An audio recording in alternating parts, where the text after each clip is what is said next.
it's them. Yes, of course. And looking at all their faces, I'm sure they are all set to begin. So without further ado, over to you.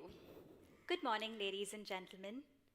We started this journey 9 years ago, a journey that transcends boundaries, fueled by the fervor of dreams and the power of groundbreaking ideas. A journey where innovation knows no bounds and dreams take flight. In the words of Walt Disney, all our dreams can come true if we have the courage to pursue them. Today we meet the ultimate innovators, the ultimate dreamers, willing to push beyond all boundaries and keep the curiosity alive. 9 glorious years of promoting this entrepreneurial spirit amongst our youth, and here we are. It is with great pride that I, Kyra Godino, And I, Dhwani Nahar. welcome you to the Ultimate Pitch 9.0.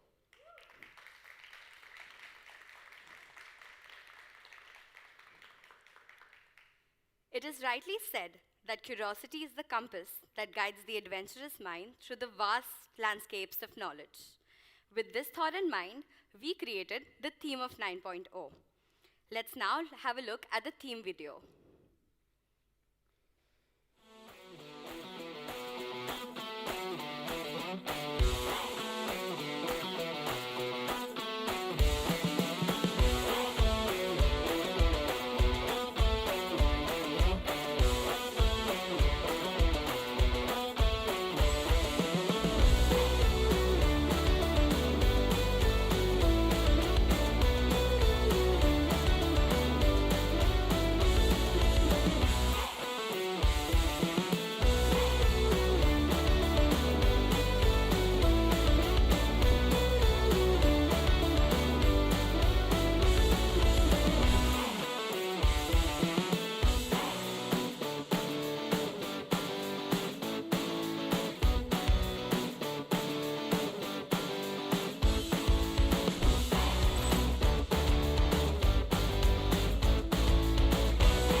That was really inspiring, wasn't it, Dhwani? It was. And as you can see, with this year's theme, we're encouraging young minds to ask the how, to expand their potential, transcend boundaries, and to challenge the status quo. The ultimate pitch has brought this vision to reality by providing a platform to these ingenious minds from the best B schools across the country to come together and put forth their ideas which aim to solve real-world problems with the potential to impact the course of the future. Absolutely, Dhwani. The journey to the now has been quite a phenomenal one for TUP itself. With humble beginnings, TUP started off with just about 150 ideas from 500 odd students across 16 participating campuses. Today, the TUP community has grown over tenfold. Let's have a look at the progress of TUP.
This season, TUP has touched the hearts and minds of 19,000 plus students across 400 plus institutes, with almost 1,500 ideas being submitted through this platform.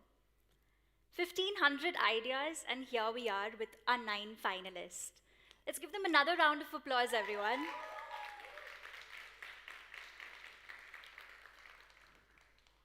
Each of the teams went through 3 grueling rounds of evaluations. We helped nurture their ideas through a unique idea workshop by our Geo Gen Next leadership. We are extremely grateful to have had CEOs and founders of renowned startups that Reliance has partnered with to have mentored our top 9 teams before the grand finale. We are proud to see the finalists grow through the competition and be able to showcase prototypes and blueprints of their ideas along with their pitches today. In line with the theme, Ask the How, we gave the national finalists a chance to be the jury and cross-question their opponents at the regional semi-finale. Oh, I'm sure it must have felt so good to be on the other side for once. So now, let's all take a moment to celebrate the journey so far and celebrate our top 8 that have made it to this grand finale of this Ultimate Pitch 9.0. You all deserve a huge round of applause.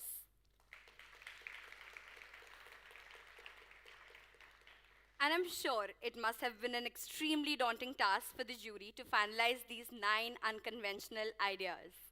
And by looking at all your faces, I'm sure you're ready to set the stage on fire. But before you set the stage on fire, let's shake things up a bit. You've made it this far, so take a moment, congratulate each other, wish each other well. I'm sure you've seen professional athletes do this before the start of any match. So let's just break the ice, add a dash of sportsmanship. Everyone get up, go to your opponents, shake hands, high five, fist bump, whatever it is, just wish everyone well, congratulate each other for making it this far. Over to the other side as well.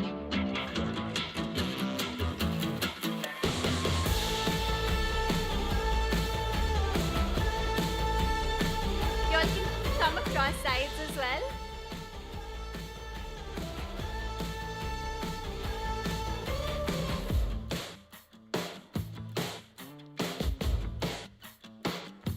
Great going, guys.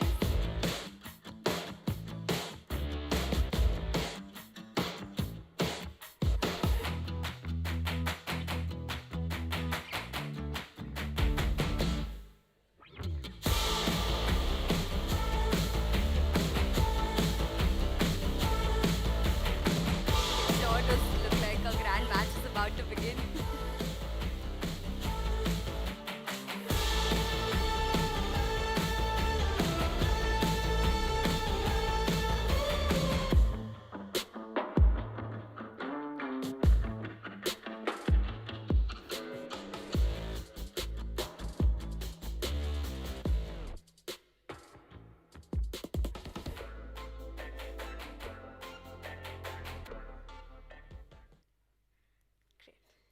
Great. Teams, I hope everybody is settled in. I'm sure you all feel like professional athletes now. So today, on this grand day, it's going to be our turf and your pitch. And अब stakes इतने high हैं, तो prizes की भी बात कर ही लेते हैं. The team that walks away today with the title of the ultimate winner gets a cash prize of 6 lakh rupees. The ultimate runner-up takes away 3 lakh rupees. And the Popular Choice Award gets 1 lakh rupees. The details of the Popular Choice Award will be shared a little later. But that's not all. Not just our winners, but all our national finalists get a chance to get interviewed at Reliance in the form of PPIs. So team, let's give your best. But how great is a victory without a tough fight? Ladies and gentlemen, here's presenting the Fantastic Five, our grand jury for T.U.P 9.0. First up, we have Mr. Nitin Seth. He has over 30 years of experience in the automotive industry, in the realms of sales, marketing, and product development in domestic and international markets. Prior to joining RIL, He was Chief Operating Officer at Ashok Leyland and has been associated with leading automobile companies throughout his career. An alumnus of BITS Pilani and a postgraduate in business management from University of Mumbai, Nitin is a recipient of the prestigious Fulbright CII Fellowship from Carnegie Mellon University. He has also undergone his leadership training at Harvard Business School. Let's give it up for Mr. Nitin Seth, CEO New Mobility Business at Reliance Industries Limited. Our next jury member is Mr. Sunil Dutt, who is the President of Devices Sales and Distribution at Reliance Jio Infocom. Sunil is a veteran in the telecom industry with over 30 years in the technology space. Prior to Reliance Jio, he's led some of the biggest brands and portfolios. He was the Managing Director of BlackBerry, President at Hewlett-Packard, Country Head for Samsung, and the Sales Director of Nokia, where he drove all these businesses to a dominant position. Thank you for joining us, Sunil.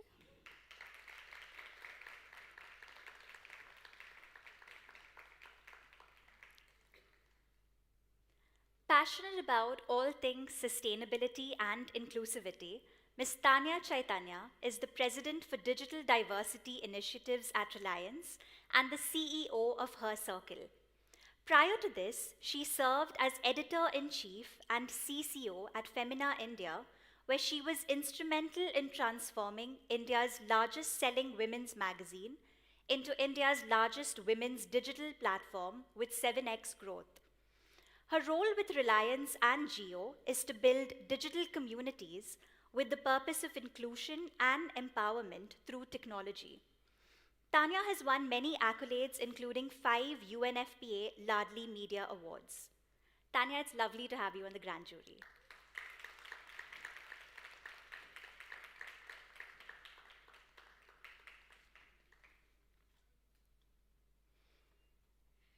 G.R. Venkatesh, who we all fondly call as GRV, has over 28 years of experience in the Indian corporate sector and is the CHRO at Reliance Retail. Venkatesh is an alumnus of IIM Ahmedabad and is an electronics engineer. He also holds a postgraduate in executive coaching from Coaching Foundation India. He has an impressive track record of success in various roles in people office, finance, planning, and various other domains across sectors. Some of his notable achievements include scaling the HR processes of Reliance Retail from 40,000 employees to 4 lakh plus workforce, and a 10,000 crore business to a 2 lakh crore business in 8 years. As a CHRO, he is responsible for all HR processes across multiple retail domains and is also responsible for any process HR transformations and change management in Reliance Retail. Thank you for joining us, sir.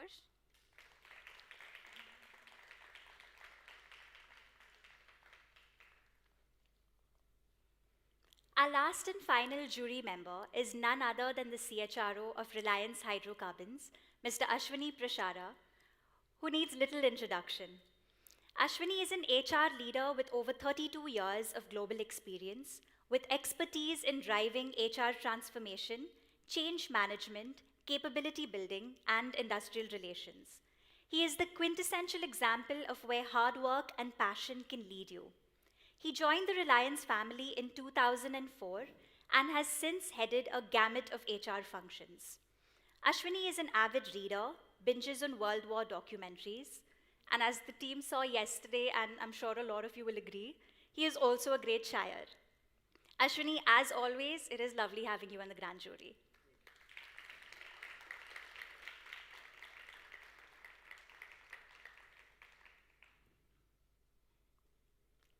So teams, get ready. We're confident our jury is going to make this engaging and challenging for all of you. So give it your best shot.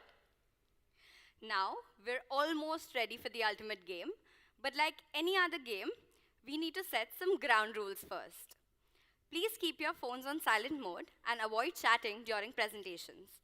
Please also restrict your movements during the pitches as it may distract the teams. Now, especially for the teams that are coming to the dais, here is something to keep in mind.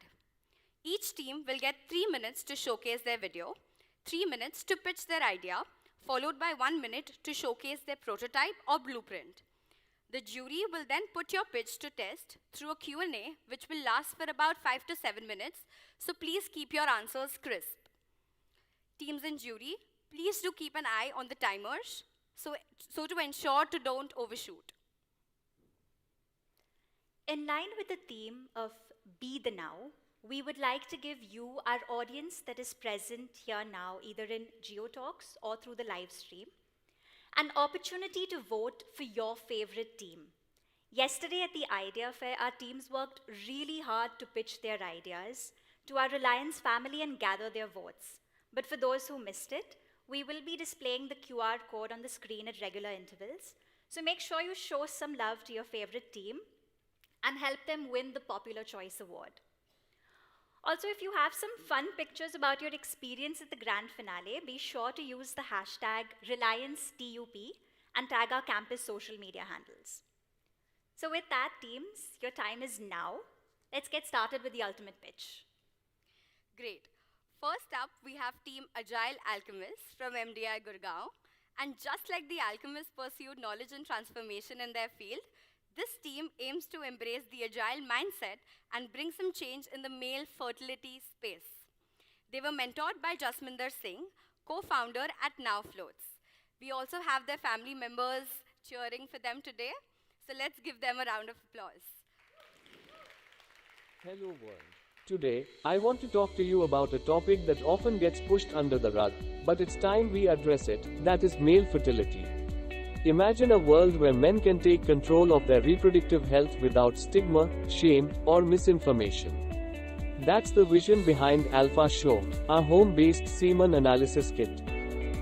Imperfect men, Nirash Purush, and other comical slangs can be mentally taxing. In a world where 20% of men are grappling with fertility issues, our mission at Alpha Show is to bridge the knowledge gap and empower men to take charge of their reproductive health. Our journey began with a comprehensive survey across 14 states and UTs, revealing a concerning trend in changing food habits and sedentary lifestyles, particularly in Asian countries. Extrapolating European data to India, we discovered a 1.2% annual dip in fertility. The need for awareness and solutions became crystal clear. So, what is Alpha Show? It's a simple, home-based AI-driven semen analysis kit. But it's more than just a kit, it's a solution to the growing problem of male fertility issues. Our kit ensures privacy and leverages semiotics and analytics on our mobile application platform to provide users with the insights they seek. Now, let's talk about the why. Why do we need Alpha Show? Because we discovered a genuine curiosity among men to understand their health. There's a mix of fascination, curiosity, anxiety, and a desire to discover this in the comfort of their homes with complete control of data and privacy. Despite alarming statistics, 26% of men masturbate 1 to 2 times a day, with little realization of its potential ill effects. Our goal is to empower men with knowledge, challenging conventional societal wisdom and promoting fertility as a joint responsibility. We've come across incidents where fertility-related issues are wrongly associated with women, leading to horrific superstitions and unscientific practices. Alpha Show is here to break those stereotypes, ensuring accurate information and putting an end to misguided beliefs. Now, let's talk about the how. How does Alpha Show work towards solving this problem? Our app not only provides insights but also generates educational content, collaborates with influencers, and integrates with wearables, sexual wellness firms, IVF centers, and more. We're building a comprehensive sexual wellness ecosystem. In conclusion, Alpha Show is on a mission to assure health, secure smiles. We invite you to join us in challenging societal norms, promoting fertility awareness, and empowering men to take control of their reproductive health. Together, let's make a difference and secure the smiles and confidence of men everywhere. Thank you. Good morning, everyone. This is MDI Gurgaon and Team Agile Alchemists. What excites me is the achievement of doing something difficult. Extraordinary things must happen in this room. Can anyone in the audience tell us who gave this beautiful thought? It was Sri Dhirubhai Ambani words of wisdom that was we all came across yesterday in Asia's biggest boardroom. And we could relate to it since we are working on a less talked about topic of empowering men with fertility test kits and enabling overall wellness. But why now, Astha? Why not now, Abhishek? Around 20% of men globally is struggling with fertility related issues, and now is the perfect time. Alpha Shore comprises of the testing kit and mobile application. The kit is easy to use and it gives a comprehensive report based on semen concentration, semen morphology, and motility. And Abhishek, it takes only about 5 minutes. So, most of the solutions that we have just reflect whether or not a person has semen concentration above a certain level. But what about the semen motility and morphology? Jury, a distorted semen morphology can even cause miscarriage. But not anymore. Not anymore of that emotional and physical trauma. Because Alpha Shore will be able to indicate such issues well in advance. Also, the app has other features like consultation with doctor if needed, lifestyle tracking and its predictive impact on health, educational content based on traditional practices like Ayurveda, Taoism combined with the modern knowledge of Kegels. Jury, we aim to create a sexual wellness ecosystem and be the first of its kind in this category. We aim to collaborate with other fast-growing sectors like sexual wearables, sexual toys, professional medical advice, and even the structured educational content for ensuring overall wellness. Our focus in the initial stage will be on educated urban men because they are tech savvy and also health conscious. Initially, we want to start as a D2C brand and eventually expand into the B2B category as well. We will reach consumer through credible channels like doctor in the initial phase, social media influencer on fitness and lifestyle like Dr. Cuteris and later Asha workers to penetrate the rural market. In the first phase, given the legal complications and the challenges for training the AI model, we aim to get the MVP and the product market fit right. In the subsequent phases, we want to expand to the rural category, as Astha mentioned, by reaching out to the relevant influencers like ASHA workers and consolidate on the urban market as well. Our vision is to be one-stop solution for problems that stigmatize men. We want to empower them with right resources. So at this junction, we call upon everyone to join us on our mission of assuring health, securing smiles. Thank you. Thank you. Can we play the prototype?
So, what's the go-to-market strategy? What's the marketing, and how will you market this product? Because it's like it's a sensitive subject to talk about.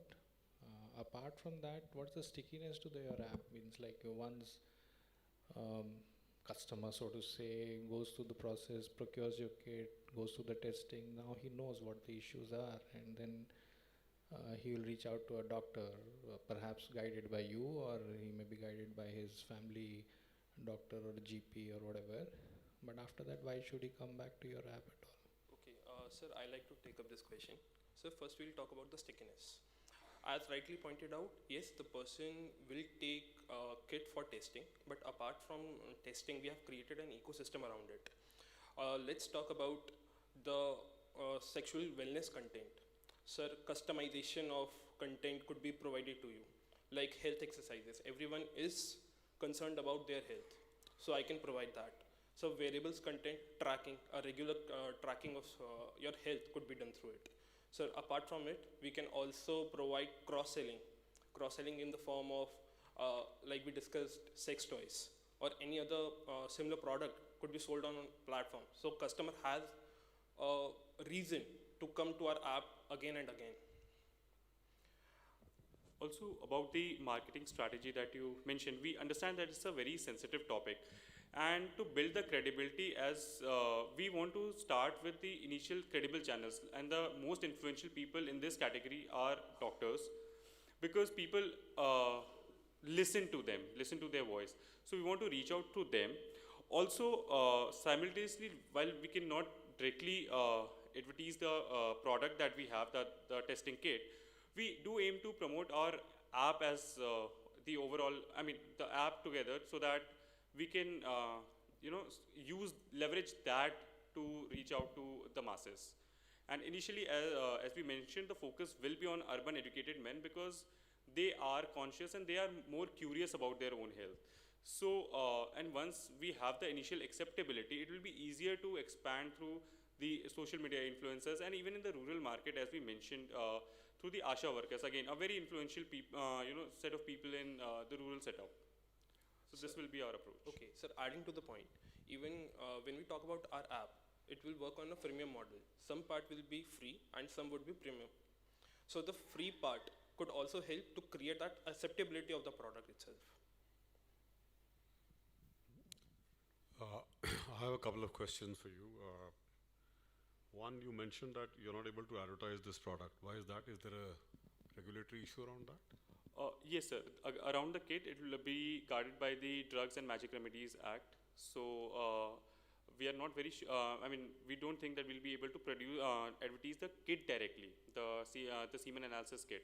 However, there's no obligation to. That is stopping us to advertise the app and the content over it. Are all the medical and other regulatory clearances in place for this? Sir, we are working on it. So the two major clearances that we require is ISO 13485, which is the quality of the product that has to be ensured. It usually takes about 6 to 9 months to get its clearances. Second, it's ISO 45001, which is about the safety of the product. These two major parameters have to be ensured before launching the kit. Okay, and my third question is, you mentioned that you're going to be starting this off in the urban landscape. Yes. And at the same time, in your pitch or in your presentation, I saw that it was also about breaking the myths around the women infertility, right? Yes. Which is stronger in the rural heartland of this country than maybe in the urban. I'm not saying it's not there in the urban, but it's much stronger out there. So why would you not simultaneously take this into the rural heartland as well? You're talking about ASHA workers and all of that, and they take it there, but why not right from the beginning? Okay, sir, like we talked about, the acceptability of the product. Sir, because it has been connected to men's self-esteem, and this is about questioning the men's fertility. If it's weak, then they have to test it. That rural mindset has to be broken up. And there is a trend of urbanization in the rural segment. If the urban segment has accepted it, there are more chances that it may be accepted in the rural segment. So that is why we are approaching this way. Okay, last one, sorry. Around this topic, there are several taboos which are associated most of the time, mostly social than anything else. How do you intend to break that?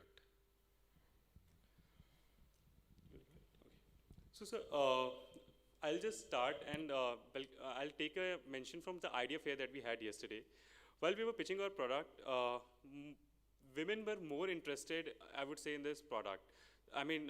Because somewhere they understand or they exist, I would say, that irrational part of a man who somehow is desisting that acceptability. So yes, there is a definite taboo and there's definite resistance to accept that product. How we are targeting to change it is we are not pushing it as a fertility only product, but rather as a overall lifestyle wellness product, because there are other ramifications of having a good semen health as well. Let's say it's a very good indicator of the susceptibility to prostate cancer. Even let's say on daily basis, the fatigue and the irritation. So these are some of the things which will induce people to at least give it a try. As I mentioned, the early adopters would be urban educated men, because they want to excel in their careers as well, in the public life as well. So they have inducements to test our product. Apart from that, as we mentioned, we are reaching out to the channels which, or to the people whom they trust a lot, like doctors and even the family members. I was very, we were just discussing it yesterday that the enthusiasm that women showed in our product was really heartwarming for us. So I think another category that we realized yesterday could be reaching out to their own family. I think the last question, I think she's there. She's trying to give me a message. Okay, the technology part. What is the USP of your tech which can't be copied? What is so great about it? It's easily copyable. Okay, sir. So we are trying to utilize the shape descriptors to analyze the product. To analyze, first of all, the costing. I'll say the costing is too low. No, costing is okay. not a USP. Let's say Yes. technology. So in terms of technology, as per Indian, I'll talk about in Indian markets. First of all, this kind of technology is not available. So people talk about if the person is fertile or not fertile. But we are talking about the range. We are giving him the ecosystem around it. Secondly, we are developing our own microscopic model, AI model, to train it to check and analyze your sperm quality. So as per Indian markets, I haven't seen any product like this. And just adding, What is the development cost you've shown? I just skipped it. yes. Approximately. So this is the unit economics part. I didn't see the development cost. Yes, sir. We did connect with a mentor about the development cost. There are certain challenges with respect to. That is coming from a development cost. So I'm assuming what is the development cost? Yeah, so sir, there are actually certain challenges with respect to procuring and training the AI model, because the data that we are dealing with is a sensitive data and is also guarded by the Assisted Reproductive Technology Act.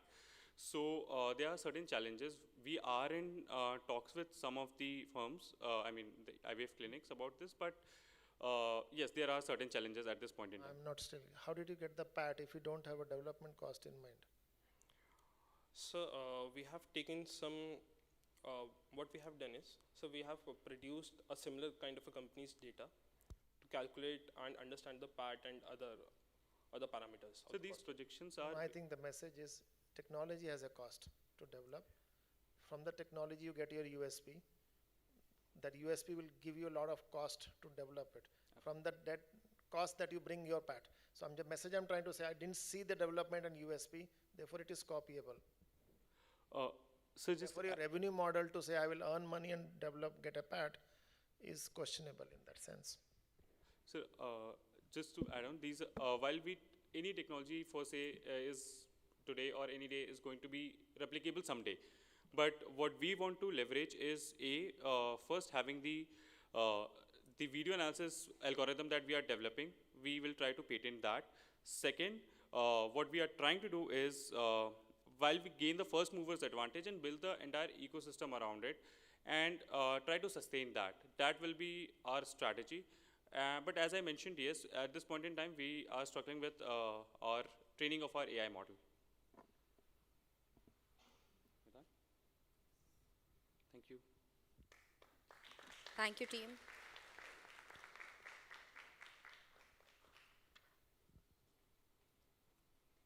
Hey, T.U.P team. Okay, up next we have Team Aishwaryam from XIMB Bhubaneswar, mentored by Nishant Vora, co-founder at Grab. Aishwaryam in Sanskrit means abundance and prosperity, Let's hear from them on how they believe they can address the pressing challenges of water scarcity and environmental sustainability. Welcome, Team Aishwarya.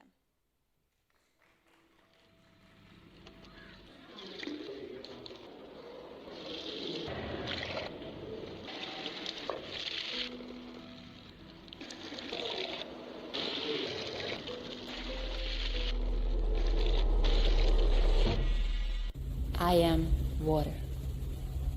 To humans, I am simply just there. I'm something they just take for granted. But there is only so much of me, and more of them every single day. Imagine 23,000 liters of clean water wasted every year by a single household. The reason? A simple flush. If we can save this water and instead use repurposed grey water for such non-consumption activities, the impact would be significant. An average Indian household generates about 450 liters of grey water every day. Multiply this with the staggering number of Indian households and we realize the scale of the issue. The solution? The Magic Box, a revolutionary, compact, plug-and-play grey water purification system for every household. Fitted with utility patentable biofilters, ensures 24/7 availability of treated water at your disposal. But why do we need a new grey water recycling system? Imagine a traditional water treatment system costing a ton and taking up half a football ground's worth of space. Our compact unit, as small as a fridge, brings pristine water to your home. Our 3-stage purification process consists of a biofilter, a carbon filter and a UV filter ensures that the grey water is converted into water that is as good as potable water. And the best part, we bring this transformative experience to your doorstep with hassle-free, plug-and-play installation covering every cost.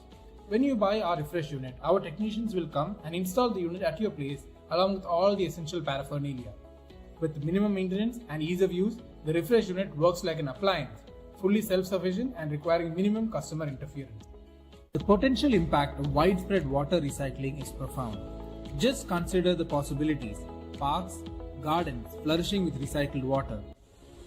It is the vision of a future where the water wastage in our cities not just decreases, but it virtually disappears. It is not just about the practicalities, but also about the message it sends. Water recycling tells a story of respect for our planet, a recognition that resources are finite, and it underscores the importance of living sustainably, of ensuring that the world we leave for our children is the one that can sustain them. We have painted a picture of water recycling where water once used just doesn't vanish. It continues its journey, serving purpose after purpose, drop by precious drop. It is a world within our grasp, if only we choose. Good morning. When we set about creating the pitch for Reliance T.U.P, we knew we needed to focus on an issue which had severe ramifications if left unchecked. For us, that was a severe water scarcity.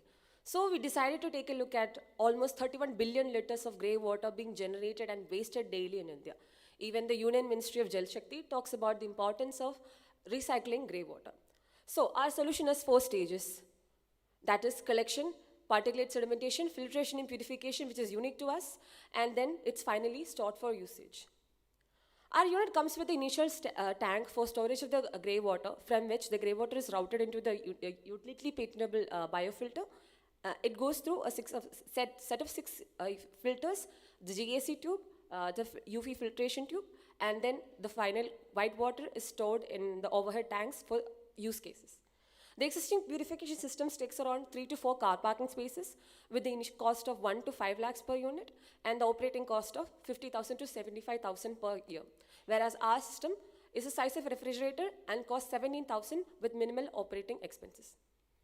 Initially, we plan to launch at the B2B market and use this visibility to create the B2C pull.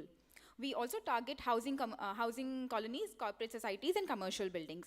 Our end consumers will be millennials and Gen Ys who live in water-scarce regions of the country like Indore, Pune, and Kalyan, and who are middle class and also environmentally conscious. Other than these use cases on the screen, we also plan to launch in phase 2, we plan to propose a system where the excess refresh water is collected with our tanks from areas which is generating excess to areas which need higher demand like cricket stadiums and cricket stadium construction sites. We follow a razor blade model of captive pricing. The cost breakdown has been provided on the table on the left, which includes a markup of about 15%, resulting in a final cost to consumer of about 15,000 rupees. We also did a survey from which we understood the propensity of these various units breaking or requiring repair. Based on this, we were able to create a cost of services table, which is available below. And based on these two numbers, we were able to generate the financials for the next 5 years. So for our initial pilot, we have decided Pune as our initial launch site, owing to various legal as well as environmental factors which play into our forte. We took the population of Pune, applied a couple of lenses and did a guesstimate, and we came to a very conservative 3,125 units sold in the first year. The first 2 years, we are not profitable mainly because we'll be pitching to B2Bs and demo models will be in sale. But by the second year, we break even once the consumers start buying it in large scale. And we have a payback period of roughly 7 to 8 years. We also have an operational plan pilot where we plan to set it up in Rasayani near Mumbai, Navi Mumbai, mainly owing to the closeness to the market, that is Pune, as well as Mumbai and other supply chain facilities like the already industrialized area in Rasayani. We also plan to have our first launch in product in summer of 2025. What makes a product unique is that it is decentralized, essentially refresh water. It is decentralized, it is cheaper, smaller and more energy efficient than a refrigerator, and it's a plug-and-play system. It works like an appliance and can be retrofitted into existing plumbing networks. We plan to launch 5 variants: home, max, stays, custom and commercial. Initially for home and max we launch, and the rest can follow on a case-to-case basis. The impact is that it is in aligning with the SDG 6 goals of 6.3, 4 and 5, which aims at water conservation. It is energy saving. When we take an example of the Bhandup water treatment plant, we see that it uses 45 lakh units of electricity annually, and this electricity can be efficiently repurposed. For cost saving, it's very cost saving to the consumer. Calculating the NPV for the consumer with today's present system, it comes for a period of 10 years, it comes up to 1,45,000. But if shifting to our refresh units, they can the 10-year cost could be 48,000 units, which gives them 67% of monetary savings.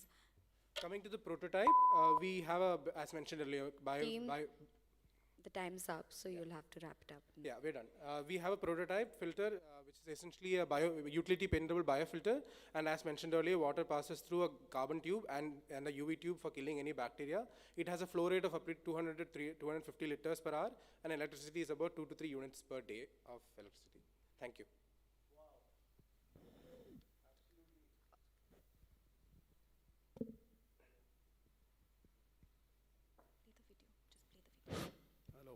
Wow, that was like the bullet train working, okay. Awesome, okay. In your video, I heard as good as portable. Now, what's the difference for you to transition from this output to portable? What would be the investment, and why did you not think going completely portable if it is as good as portable? I would like to answer this question. First of all, the Ministry of Jal Shakti, they have the ISO 10015 standards, which basically certify drinkable water, which has certain constraints like the BOD, biological oxygen demand, as well as TDS. Our system only focuses on the BOD and reduces the bacteria, essentially reduces the BOD to about 15 to 20 parts per million, whereas normal drinking water should have less than 5 parts per million. Point number one. Second one, it also has a certain amount of the Indian mindset coming into it. You can't ask a consumer right off the bat to use the bath water for drinking purposes. They might not socially be acceptable. But the same Indian goes overseas and drinks the bath water from... So, yeah, we thought at least in the first phase, we pitch it as for non-consumption purposes. And thirdly, we have the TDS is one component. So as I mentioned, TDS is one component which we do not focus into, and TDS needs to be under 100 for drinkable water, but our system produces up to 150 to 200. So if we can process the TDS using boiling, which is very simple, at homes, this water can be actually potable. That's why we've coined as close to potable water as possible. Tell me Thank you. I need to invest 15,000 rupees to first buy an equipment. Then I have to spend 100 units of electricity to run it in a month. Plus you will charge me for service contract, and there'll be charges associated with getting the equipment serviced also. With all that, the alternative is just to open the municipality tap and get the alternative water which is available, right? Almost free. So apart from appealing to my heart and brain about sustenance and sustainability and all those, why would I invest into your product as a customer?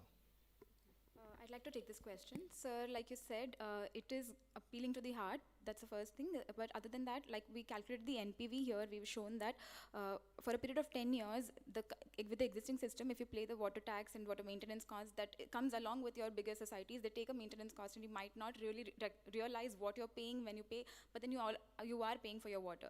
So that when you calculate that for a period of 10 years, it comes out to 1,45,000 for a customer today. But with our system, it is reduced to 48,000, almost 1 lakh rupees of saving, which is 67% of monetary saving on today's date. Also, the maintenance cost, like 15,000 is the initial cost. The first maintenance is included in that, and then we charge very minimal, and that is once in 3 years you do the deep cleaning maintenance, which is again like minimal charges only. So we do. And to add to that, we recently read this article where the Pune residents were quoting, the housing societies were quoting that almost 75% of their monthly maintenance cost is allocated towards water tanks. So that right there is the major. And one more, for an average consumer who does not care about the NPV, I think at the end of the day, he'll have water to flush on a hot summer day. So this is for a society, community kind of product, or this is a household product? So we have both. So as mentioned earlier, we have 5 different variants we are releasing. The homes are the standard models. The max is essentially 2 of the home units working in parallel. That's where the cost is the double. And the technology and the processes remains the same. So we plan to have a larger model because our unit can have unlimited flow rate. The only constraint is the volumes that you put, the tank that you buy. So we can pitch it to anybody. So team, I have a question. This is about grey water being used in the flush and the tank, right? Now, I'm sure you are aware that most housing societies today, they have this system that is already there, free of cost. So why would a housing society pay you for this, or why would individuals pay you? Have you thought that through? Shall I answer? So yes, we did think this through, and we had a slide where we compared the existing system to the what we offer to the consumer. So as you mentioned, most flats, especially in Mumbai, there's a legal mandate that houses or flats producing around 20,000 liters of grey water daily need to mandatorily have a treatment unit, as shown in the image. So this unit is initially, like you said, comes free to the consumer, but the builder pays for it. The builder utilizes his own parking space wherever he is planning to build it, and the cost is borne by the builder, which translates to you in form of rent or your the money maintenance costs. Now we propose this alternate system where the space is first of all saved. It is only about 1.5 to 2 refrigerator size, medium size refrigerator, 60 inches by 30 by 35, which is very small. I got that. So then as an individual then, it is not a product that is being sold to me. It is being sold to the builder then. Yes. So Initial stages, we are trying to do that, go to the builders, real estate people, talk with them, and later we are trying to pull in the customers, because I feel like that's the way we'll get more visibility. And you think the builder has a bleeding heart? So we are in actually talks with this company called Brigade Reap in Mumbai. We pitched our product to them a couple of weeks ago. They were interested in it because they are one of these companies which look for tech in buildings and like the doorbell which we see outside most homes. So they are kind of interested. So we thought that will be the most first, initially phase 1, get that visibility out. Then the consumers start talking about it, and we can pitch that there is also a home model which you can install in your home. So that is I think it harks back to what Ashwini was saying previously. Make it portable, because then the real USP of your product will come through. We plan to do that in phase 1. After we get the initial launch out, we can also pitch it as drinkable water. You just need to boil it. The TDS is the only factor, and we decided to steer clear from it because of other social issues. I think still the practicality is not understood. See, if you're a flat, how will the water reach the tank, and all the installation cost is not shown here? So the installation cost in your costing. Yes, so I'll show you the costing. Yeah, here you can see in the cost of assembly, we have already included the cost of tank that comes with the unit. 2 tanks are mentioned, 500 liter storage tanks, which comes with our unit. The only variable cost is the plumbing that is associated because of the height. Suppose there's a 10-floor building. Yes. The plumbing cost, the maintenance of the, I think this is, just a normal filter, AquaGuard or anything in your home, cost you close to 15,000 rupees. Correct. Now, that is no installation, just plug it. Plug and play. Doing all those things and giving it 15, I think it is very unpractical. So as mentioned, the 15,000 does not include the variable cost. But then it has to variabilize, number one. The filter in any place, in any filter, there are two filters in many things, it's minimum 4,000 each. So I'm surprised that you put 2,000. So there is a genuine issues of your practicality of this whole game around. Plus the plumbing cost, plus maintenance cost, 10-floor building, installation on the roof. It is not a viable game going around here. Can I say something? So the pump that we have designed, you can see here, it is meant for a 35-meter header. So it can comfortably pump up to 35 meters of height, first one. That is 10 floors roughly. Secondly, the only volumetric constraint that we offer is the tank that we buy. And thirdly, the filter that you mentioned, the UV filter, we basically, the 2,000 rupees is actually cost, we've contacted a supplier. I think the tank means the floor, roof on the space cannot give you individual flat tanks so easily. No. So if you're saying 5 guys will do this, 25 will not do, there is not a floor space on the roof to have multiple tanks of a different flats. This is one tank for the entire flat. So we have done the That means everybody has to then jump into this. We plan to have the system where there will be one single pipe routed from the top tank to each, and it breaks off into individual bathrooms as and when. Suppose I am not interested, then what happens? So as mentioned earlier, our initial pitch was to B2Bs. They integrate the solution into their construction as it happens. But as a household owner, you always have the choice to install it or not install it. How many competitors would you have right now on this technology? So presently, in the form factor and the proprietary technology that we offer, there are no competitors in the market. There are a couple of small startup engineers who have come up with similar solutions to the video that during the video you saw those large vats. Miniaturized versions of that have been out, but they're not main scale, large scale, and they're not organized in any way. What we are proposing is a system where this unit becomes essentially mainstream. It becomes like a plug and play, like a water purifier. You can install it at your home and it will make sure that you have enough water for other purposes. How many units are you targeting in the first 3 years? So in the first 3 years, we are targeting around 3,445 units in the third year.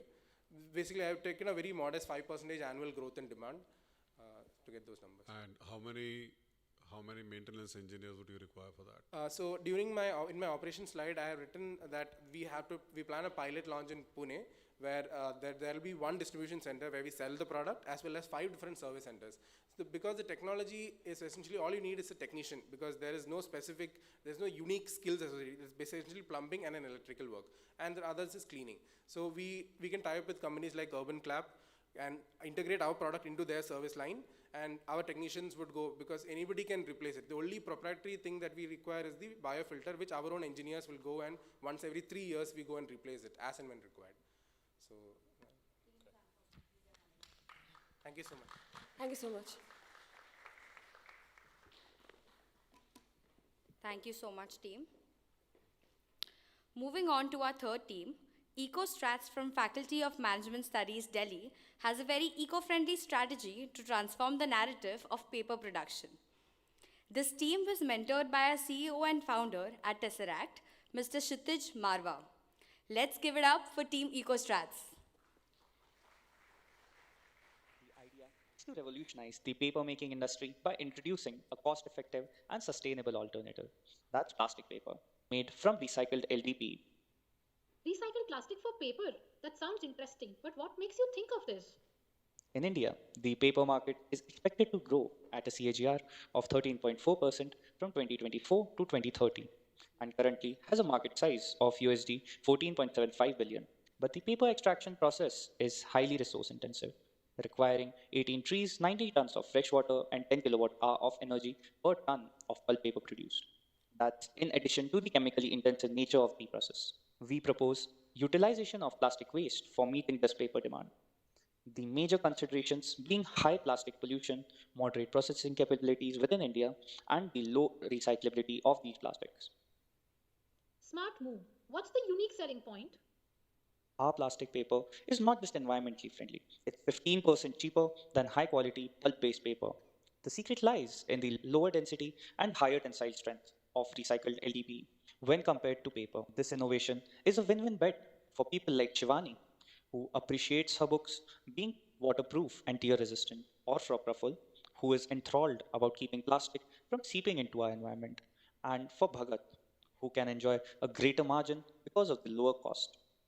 This innovation has the potential to curb plastic pollution, save precious resources, and enhance profits. Have you thought of the machine design? The manufacturing process utilizes mechanically recycled LDPE pellets that are fed into pressing machine to be squeezed into sheets. These raw sheets are then passed into rollers to stretch and homogenize their thickness. Coating comes next, which is essential to make the plastic paper printable. Once cutting, bundling are done, this plastic paper is ready to be shipped. That's a win-win. What's your target market? We are focusing on the printing and writing paper segment, which comprise 31% of the domestic Indian paper and pulp market. We aim to provide plastic paper for products with long useful life, like academic books, crunchy notes, personal diaries, and notebooks. Interesting. What about the financial side of things? With raw material costs comprising almost half of the operating costs in paper industry, plastic paper offers a cost-effective alternative. Plus, paper manufacturers can benefit from carbon credits due to our product sustainability. I am sold. What's the plan for growth? We aim to sell the plastic paper making machines to existing manufacturers. We will facilitate an easy transition to more environmentally friendly and economically viable production process. With the current size of Indian paper and pulp market and the expected growth rate, we project significant growth, aiming to be a key player in transitioning to a sustainable practices by 2030. Count me in. Let's invest in shaping a greener future for the Indian paper industry and enjoy the economic benefits of this disruptive and forward thinking business model. That's the step. Good morning, everyone. So, EcoStats, we bring you a paper making machine which with a mission to transform plastic waste into paper. So, our machine is doing what? We are solving a real world problem. We are addressing the waste management crisis with a lot of plastic waste. We are going to take the plastic waste out of the oceans and landfills and convert that into paper. Also, we are addressing the environmental concerns regarding the production of traditional pulp-based paper. A being deforestation, with 18 trees cut down for a ton of paper and around 90,000 liters of water being utilized for a ton of paper. And what then? So a paper which is superior yet cost efficient with 15% less costlier than the traditional pulp-based paper, a tear-resistant paper and a waterproof paper. So what next? Our idea is a futuristic idea, changing the narrative of paper production. An idea which is going to challenge the conventional wisdom that paper can only be made from plants? No. And also, we are going to integrate software automation to increase the efficiency and adaptability for paper production. So, how are we going to earn the money? Our revenue streams are divided into 4 parts. We have A, we are going to sell the machines. B, we are going to grant licenses. C, we are going to have repairs, spare parts, and maintenance charges under us. And the next being the software automation services. And our initial customers will be cost-efficient paper manufacturers looking for carbon credits and also printing services looking for backward integration. Now let's have a look at the practicality and scalability of our business case. Our business venture is divided into 3 phases: research, proof of concept, and machinery sales. In phase 1, we plan on developing the minimum viable product to ensure that it's printable and writable, with the current development at a phase where the product is inkjet printable but not writable. The second would be machinery ideation, followed by onboarding scientists through grants and scholarships. Later, in the proof of concept stage, we will run a pilot that ensures that we are well respected within the industry. This will ensure that in phase 3, we have buyers for this machinery. The machinery that has been finalized, that has an efficient output, is what we would be offering to paper manufacturers in India and outside. We present strong financials with a projected 38% MIRR at over a 10 years of discounted payback period, and 18 crores of investment would be the ask over 3 phases. You can see our financials below. As for the blueprint, we have a 8-stage process wherein the first 4 stages are the ones that are unique to this offering. The later stages are already present in the current paper making machinery. So this offering would be integratable onto the current paper making manufacturing. These phases are first mixing, weighing, rolling into the raw product that would be half an inch or 1 inch thick, and then compacting it to get the ideal thickness. This is our team. Thank you for listening to our idea, and we'll be open to questions now.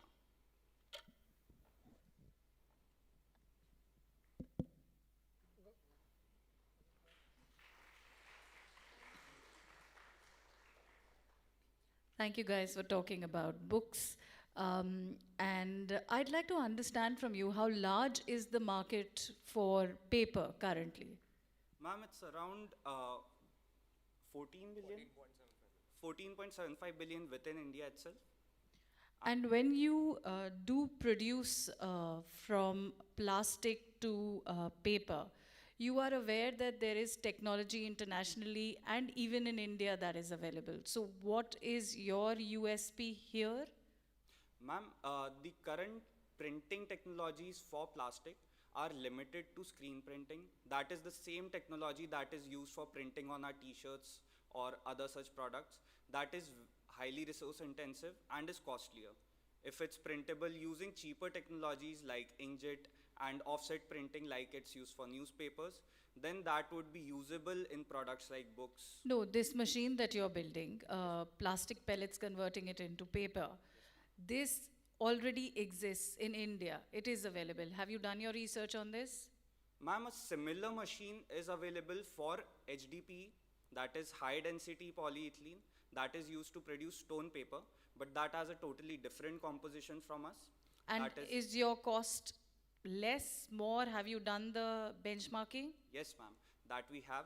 Stone paper is composed of 20% HDPE and 80% calcium carbonate. It is a premium product with diaries, regular size diaries, sold at a price upward of 900 rupees. So that is a very costly product, with our offering being 15% cheaper than normal printing paper. It's a totally different ballpark. And your TG is people who will be buying the machine, right? Yes, ma'am. Okay, thank you. I think the point which I was coming down to, what she's saying, the end use product price, the consumer Yes, sir. has to buy whatever plain paper versus a plastic paper, a book. Right, sir. So what is the advantage he gets other than being environment savvy? Yes, sir. So let me start from the paper manufacturer itself, so that we can get to what the customer would be getting. So for the paper manufacturer, 50% of their cost is raw material based. A 15% dip in that would translate to around 7.5% drop in their total operational costs. Operational costs comprise of around 80 to 90% of their cost, their revenue figure, with a 10-20% margin. So let's say around 5 to 6 rupees would be saved for the producer itself. How much of that they translate to the end consumer is their call. Is it a big USP, 5%? If you ask me, let's say if my operational costs were to go down by 15%, my raw material costs were to go down by 15%, I guess that would be a really attractive offering for me. So in paper, actually, in some form, the GSM of the paper also determines the quality of the paper. So when you're talking about cost, effectiveness, and so on and so forth, what in your mind have you thought about in terms of various GSMs of paper or quality of paper that would get produced?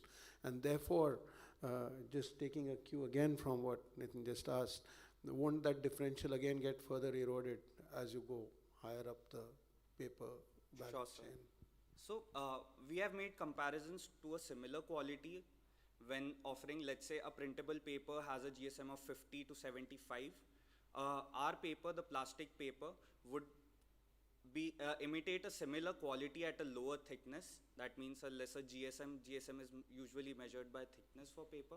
So at a lower GSM, because of its better physical properties, namely being tensile strength, higher tensile strength, and lower density. So that is the major factor that contributes to the cost savings. Where are you on the prototyping or testing out the concept? What's the capex involved? Sure, sir. I just take you to this slide. Right. So the capital expenditure required is displayed here with the fixed cost being distributed across R&D in product, in machinery, and in the pilot phase. Initially, we'd be asking, like in the first phase, we'd be accounting for development of our minimum viable product in the form of the paper and the machinery that is displayed in the first 2 years. Is your, how scalable is your model? So it's highly scalable with majority of the demand being feasible, like in the printing and writing segment being feasibly satisfied through our product. So it's a market. I'll just ask you another basic question. Yes, sir. Of all the people of your age that you see around in this hall, how many of you are reading newspapers physically? Sir, newspaper isn't a product we are targeting for this. The reason I'm asking that is, why are you not promoting complete digitalization? Why paper at all? So we have observed, or we have seen statistics that the paper market in India is projected to grow at a 13% CAGR till 2030, which makes it an attractive market in and of itself. While globally even the market is a bit stagnant, but still, because of the market being so big, even if we acquire 0.0001% of it, it makes it economically viable. And what's the impact in terms of biodegradability? So we make no claims with regards to biodegradability. Where we come in is the usual poly bags that are applications of this polythene have a useful life of around 2 days, with the average recyclability of plastics being somewhere around the line of 5 to 7 times. Let's say a poly bag is produced, it can be recycled 5 to 7 times. So with a useful life of 2 days, that means it would be useful for a total of at most 10 to 14 days for that plastic. With our offering, books, currency notes, diaries have a useful life of more than decades. Let's say any one of us would have subject matter books that we rely on that have been kept with us for years and years. So where our product comes in is increasing the useful life of these plastics. That in means of, let's say, a decade multiplied by 5 to 7 times would give it a useful life of 50 to 70 years, where it's out of the dumps and in our bookshelves, safely out of the environment. This enables humanity to further our goals or research to how to deal with our plastic problems. And that's... I just wanted to check, are those columns representative of number of years? Yes, sir. So I'm a little intrigued here. You know, if you go to year 3, you have, let's say, labor cost at whatever, 1434. Then year 4 it dips. Then year 5 it goes back exactly to that same number. So what's going on there? Sir, it's directly taken as a percentage of our revenue basis, like we'll be efficiently utilizing But you our labor. nailed it down exactly to that number that, you know, on year 3 your labor cost would be one number, and year 5 it'll be exactly identical. So it just That's came like out genius, no? No, sir, it just incidentally came out to be the same. But that's the same there. You look at your logistics bit there. You look at insurance there, it's the same. That's like one hell of a coincidence. Yes, sir. If you take a look at... Or is it cut and paste there? No, sir. If you take a look at the row above number of years, that is the number of machinery sold. And we have linked these numbers to that. So initially, with when we would have... How is labor cost reducing in the second year? The labor is going to work for a discounted rate? So that Okay, I thank wouldn't you. have an answer to, but... Thank you. Sure, sir. Thank you so much. Great job, team. Thank you. From SIBM Pune, we have a team reimagining infant nutrition to shape a healthier future. They have been mentored by Neha Virmani, founder and CRO at Clovia. We also have his father here today, Mr. Yogesh Verma. Would you like to just encourage him and give him a few words here? I wish him all the best. Great, sir. Thank you. Please give it up for Team Alimente. Hi, my name is Dikshant Verma. Did you know that every year in India, 25 million babies are born who for the first 6 months of their lives are entirely dependent on their mothers for sufficient nutrition? But unfortunately, in our country, the exclusive breastfeeding rate is only 55%, which means that 11.25 million babies do not get that sufficient nutrition every year. So how do we tackle this problem? Well, one of the ways is to basically give these babies infant nutrition products. But the problem with these products is they're just too expensive, which is why only 20% of these 11.25 million babies are able to afford it. What is the second option? Well, the second option is giving these babies diluted cow's milk. And this is where a major problem begins. You see, when compared with the mother's milk, cow's milk has 3 times the amount of protein while having the same amount of calories, which is why doctors advise parents to dilute the cow's milk in order to protect the child's kidneys from this excessive protein. But one of the key factors over here is missed, and that is when compared to the mother's milk, cow's milk has half the amount of vitamins and 1/5 the amount of iron, which are extremely essential nutrients important for a baby's growth. And when a baby does not get these nutrients, it leads to malnourishment. In fact, in our country, lack of nutrition contributes to 54% of the death caused under the age of 5. And this is exactly where our product comes into play. My product is the cow's milk modifier. It's a sachet which contains all those nutrients which gets diluted when a cow's milk is diluted. The way to use this product is you add this sachet to a diluted cow's milk and it elevates the level of diluted cow's milk to as close as possible to mother's milk. And all it costs is just 30 rupees. This is a very simple product and yet very powerful. It is a sachet which gives life. Imagine that. I thank you for the opportunity. A sachet that gives life. While you were watching this video, 2 mothers in our country already lost their child under the age of 6 to malnourishment because the child could not have access to proper nutrition. And that is exactly why I'm here. You see, cow's milk modifier is a product that has the ability to challenge a real problem, to solve it. It has the ability to eradicate malnourishment in our country. It has the ability to save lives in our country. It also challenges the conventional wisdom that when mothers are not able to exclusively breastfeed, it is okay to give the child diluted cow's milk, that it's okay to buy expensive infant formula products. So who is our product really for? You see, cow's milk modifier is such a revolutionary product that while it caters to the nutrition of over 11 million babies in our country, especially those who are consuming diluted cow's milk, it also disrupts the infant formula market of this country. This product is truly revolutionary. One thing to know is that diluted cow's milk consumers will need our product, while infant formula consumers will want our product. So our product has some major key advantages. So what are those advantages? We have a major cost advantage. While infant formula products sell for 270 rupees a liter, our sachet sells only for 30 rupees. Our sachet also does not require parents to have any major changes to the feeding, to the preparation habits of the infant's feed. Our product is also unique. That means that no other product like cow's milk modifier exists in the market. So where are we currently positioned in the journey of making Indian infants healthier?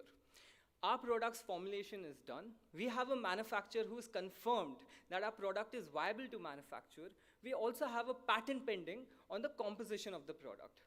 And we have also created the plan for the test market launch. So let me take you through that. So we plan to do a test market launch in 3 different cities as well as the rural areas surrounding them, where we will target 1,000 pediatricians. To reach out to these 1,000 pediatricians, we will be using 9 to 10 nutrition officers, each nutrition officers covering about 100 pediatricians. From each of these pediatricians, we will expect a very modest and conservative 24 prescriptions annually, leading to the total number of prescriptions to 24,000 prescriptions. And this will lead to three major costs in this test market launch. Number one will be the manpower cost, which will be employing these nutrition officers and having a supervising officer. Number two is going to be the cost of producing the product, which is going to be a major cost. And number three is going to be the cost of scientific conferences. Why scientific conferences? Because the IMS Act basically prevents us from advertising this product, which is why we need to reach to the doctors' fraternity through scientific conferences. Now, I've given you a prototype in front of you. The purpose of giving this prototype is to show you that the design of this product solves a major problem of over and under dilution that takes place when parents use infant formula products. And we would like to show you the force behind our product. There are mentors from Ministry of Women and Child, mentors from NIN Hyderabad, mentors from AIMS. And to conclude my speech, I would like to tell you that in our life, life is measured in minutes, right? My time on this stage is also measured in minutes. So next time you're measuring your life in minutes, know that every minute, parents lose their child somewhere in this country. And every minute, remember that Element A and cow's milk modifier is working very hard so that minutes spent mourning a child are replaced by minutes spent raising a child. Thank you.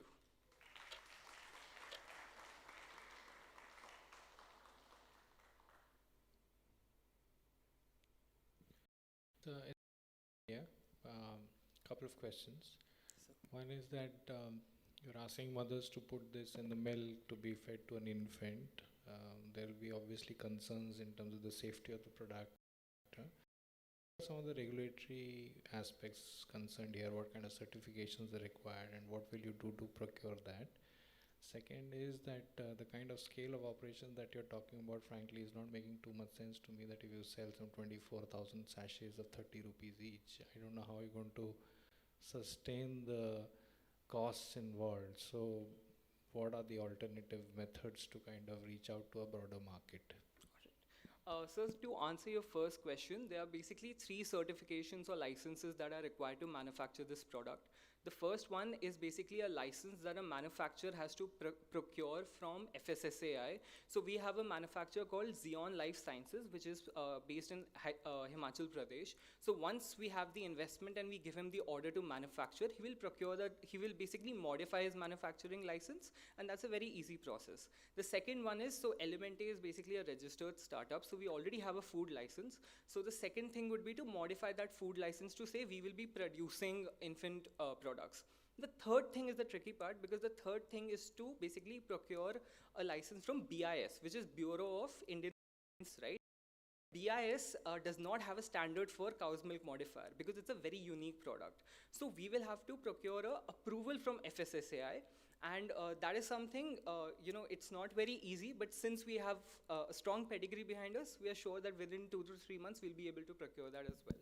And secondly, your question about the scale of operations. So as I would show the slide again, as this is mentioned, this is only the test launch and we have taken super modest figures, right? So over here in India, there are 44,000 pediatricians. In our test market launch, we are covering 3 cities and 1,000 pediatricians. And we're assuming that in 12 months, they will give us 24 prescriptions. But the reality is that in 1 month itself, they get 30 new babies, right? So the ideal scenario would be to reach as close as possible to 30 figures, right? So basically, the way to scale this business would be to get more prescriptions from the existing doctors, as well as growing the network of the doctors, growing doctors in our network, which will be completely done by the sales force. Your 13 lakh profit that you're showing during this test stage is over, is it a per annum profit? Is it a per month profit? It is basically a very nominal profit that we'll get at the end of the year, but I would like to point out... So are you into this for philanthropy? No, sir. Actually, because with your background, education, etc., I'm sure you would be several lakhs more than what you're wanting to do. Exactly. So is this really a philanthropic endeavor? No, sir. Let me clarify. Sir, in the first 3 to 4 years of business, there's not going to be any profit, right? This product, by the way, infant nutrition market in our country is $5 billion market. What I'm showing here is not so that, I'm showing a profit, because for the first 3 to 4 years, every profit that's generated will go back in the business, right? But once we scale, like after we have a proof of concept and after the test launch is conducted, and once we scale, once we reach out to, let's say, 20,000 doctors, where each of them are giving multiple prescriptions a month, right? So the profit is going to be in thousands I'm of still crores. confused. Are you in this for philanthropy, or are you in this for actually being recognized as a entrepreneur who made it big? Sir, I'm here to be recognized as an entrepreneur who vanished, who finished malnourishment in the country. No, I think what sir is saying, Mr. Ashwani, that do you have financials for next 2-3 years? No, sir, we don't. We've just planned the test market launch, and while we are doing the test market launch, there'll be a lot of learnings we get from that. Because it is gross profit, means you have not taken care of any other cost in the system. So that means if you take all your fixed overheads and other operating costs, this will be running into deep red. So on a 5 crore rupees, if you make 13 lakh rupees gross, and if you go down to the PAT level, we all negatives. Therefore, when you said I will generate money and put it back in the business, if you're not even making gross profit, you will have no cash in the company. Sir, in this particular... So that is one point. Second point is, you said 250 rupees is the, let's say, cost of the other milk. And how is it 30 rupees? Sir, the reason why infant formula companies have a price of 270 rupees is because they work on 3x, 4x. No, assuming they work on 40% margin for the sake of discussion. So they work on 200, 300% margin. I don't know. I think if you look at Nestle's or anybody else's, okay, 30% gross margin, net retained margin.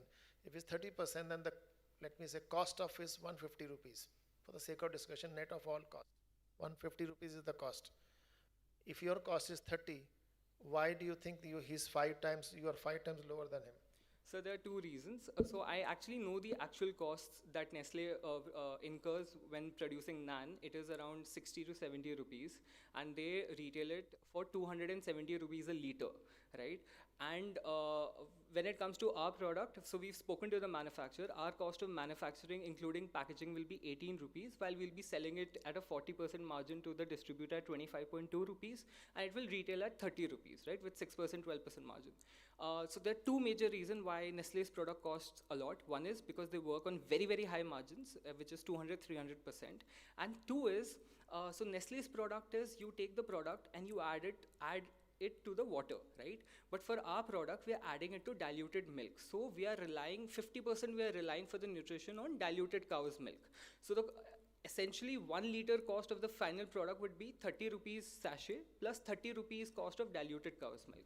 So essentially it comes to 60 rupees for the customer. Pardon my lack of knowledge on this, but this product you said has to be added to diluted cow's milk. Cow's milk, correct. Is there any standard that you put in terms of how much the cow's milk has to be diluted? 1:1 ratio, sir. With water? Water, yes. It's across all cow breeds, across the country, everywhere? Yes, sir. As far as the Indian cows are concerned, so there are variation. You have different breeds of cows, but when it comes to the macronutrients that are there in the milk of these different cows, it doesn't have a big impact on the final feed that's given to the baby post-dilution and post-addition of a product.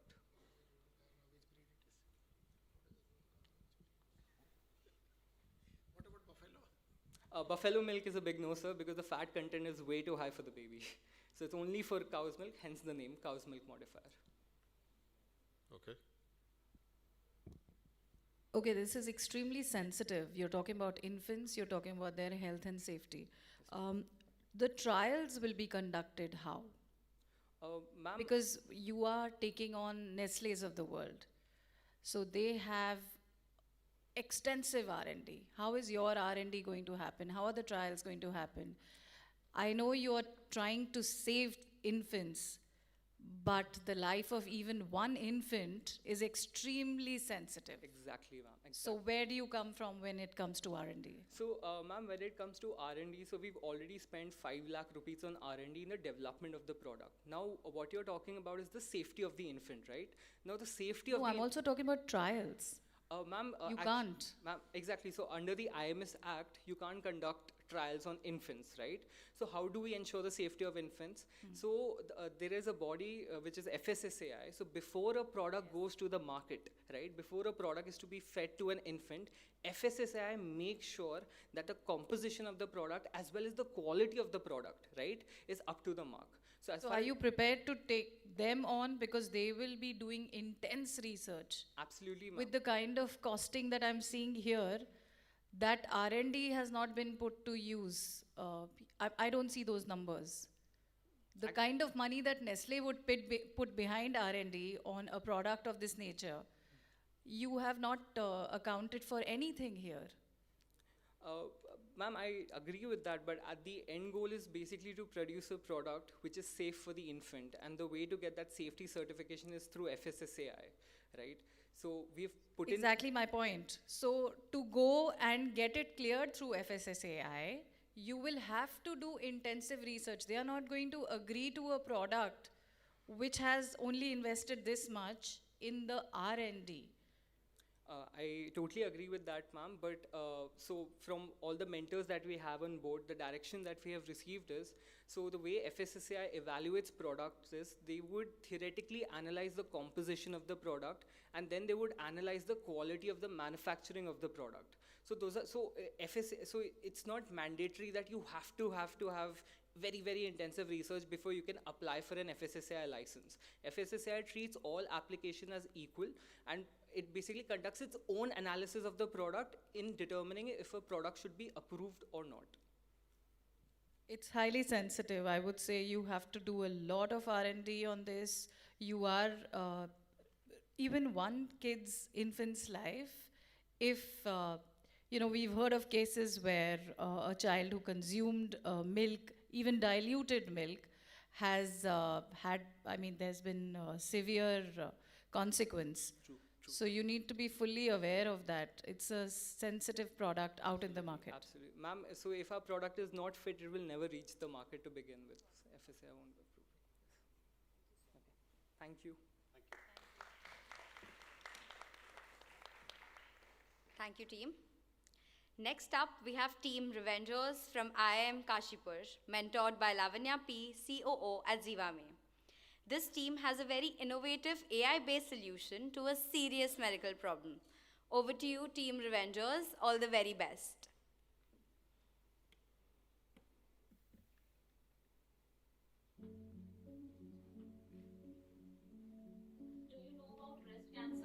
Yes, I do. I've read it on internet. I've come across different campaigns for it and I've heard about it from a colleague. Do you know how often you should perform a breast cancer inspection? Yes, twice a month. Yes. Maybe once or twice a month. I'm not sure. But I guess it might be once a week or twice a month. Are you familiar with the steps for performing a breast cancer self-exam? No. I think it can be done with the help of trying to find the lumps. No. Did you ever have a mammogram before? No. Yes, I have. So it seems very uncomfortable, to be honest, and it's very exposure. Going for a mammogram is not an easy job. Globally, 2.3 million women are diagnosed with breast cancer yearly, causing around 6,85,000 deaths. In India, it accounts for 14% of women's cancer, leading to about 90,000 deaths annually.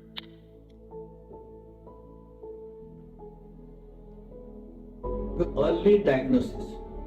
Early diagnosis saves life. This is the dictum. The message has to go home is early diagnosis saves life.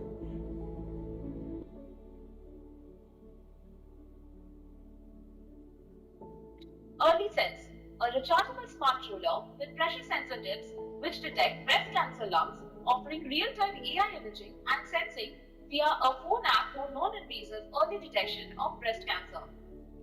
Early Sense roller is painless, non-invasive, portable and easy to use.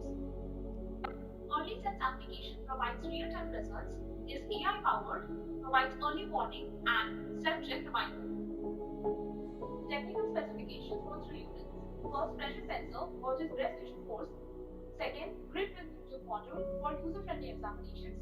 Third, microprocessor with battery unit for data processing and Bluetooth encryption. Let us see the demonstration of early sense.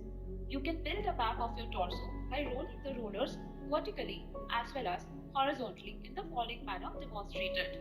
It creates a map for the same. All the areas are covered in real time.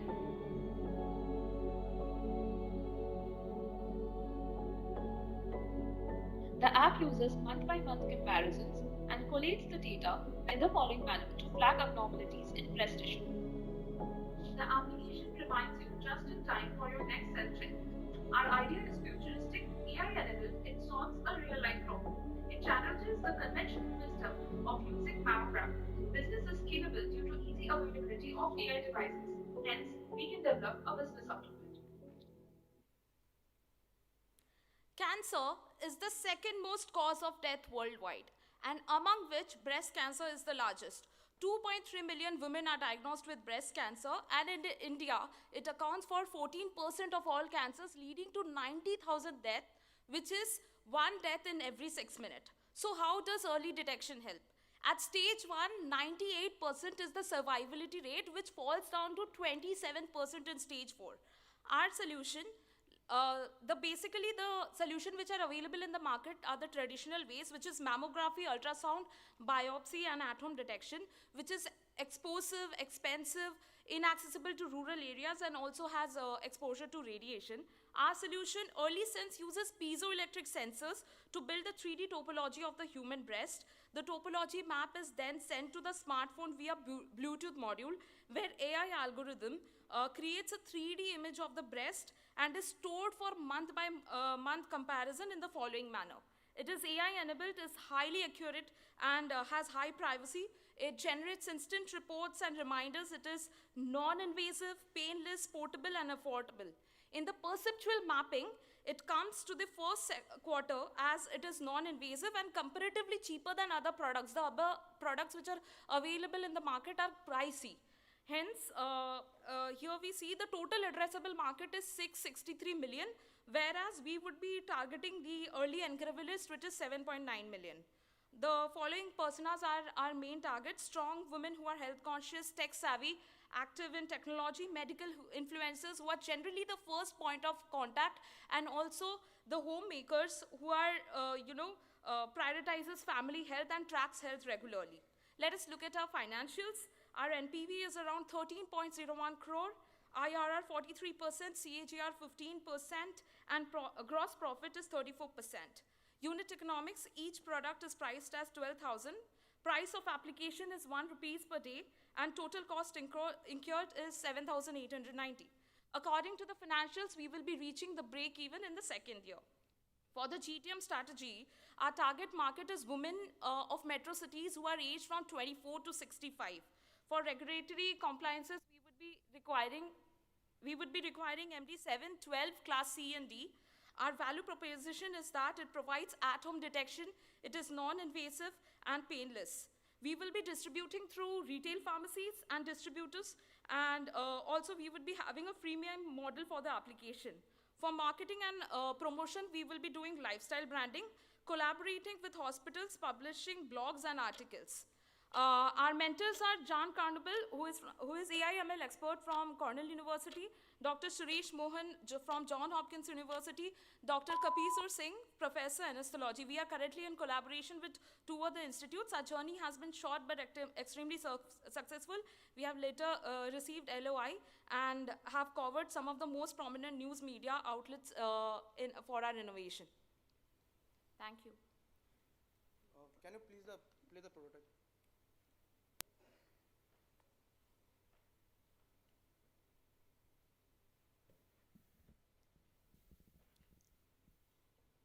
Our prototype. First, we designed an agronomical prototype using Google SketchUp, then made a 3D printed prototype, and here is the version 1.0. Our prototype is connected to a smartphone application using Bluetooth. Here one can scan, upload, and see reports generated. AI-powered application is connecting to the smart ruler. This is our real-time demonstration of the website named Demo Early Sense. Users can click on the Scan Now feature to use AI to compare 3D breast topology. One can upload scanned images from here and check the health status. We have used some real healthy breast topology that we have collected from Mission Hospital Durgapur to demonstrate. You can see AI detects it as healthy. The same process can be done with any Google image for breast cancer. Hence, we have searched for one at random. We would be downloading it and uploading the same for detection. Here we demonstrate our capabilities to identify breast cancer from any random 3D topology. As shown, it detects possibility of breast cancer. We have trained our model feeding it over 4,000 data sets of 3D breast topology and have gained high accuracy for the same. So, good afternoon, judges. So, at time of recording the prototype, we were actually getting a binary option. For example, that the breast cancer is detected yes or not. But we have continuously trained our AI model, and now it can accurately show you the percentage. Like the lump which is there, there are high chances that 94% chance that it has breast cancer. And apart from that, let's see the physical prototype. So we have worked on the piezoelectric sensor, and this is actually the physical prototype. And what we are aiming is, we want to inbuild this prototype in a simple roller. And this is actually our plan, the hardware solution, in which we would be inbuilding the piezoelectric sensor in a particular roller, so it can be easily accessible by everyone. Thank you so much. The roller would be sized in this fashion. I have one for the ruler. We will be open to questions now. Who has certified these rollers? Has anybody certified these rollers? Yes. Yes, sir. We have been constantly working with two hospitals' oncological department, where we take the data, and our mentors have been very supportive of us providing those data, and we have been continuously checking those data, and till now our validation is 87% accuracy, sir.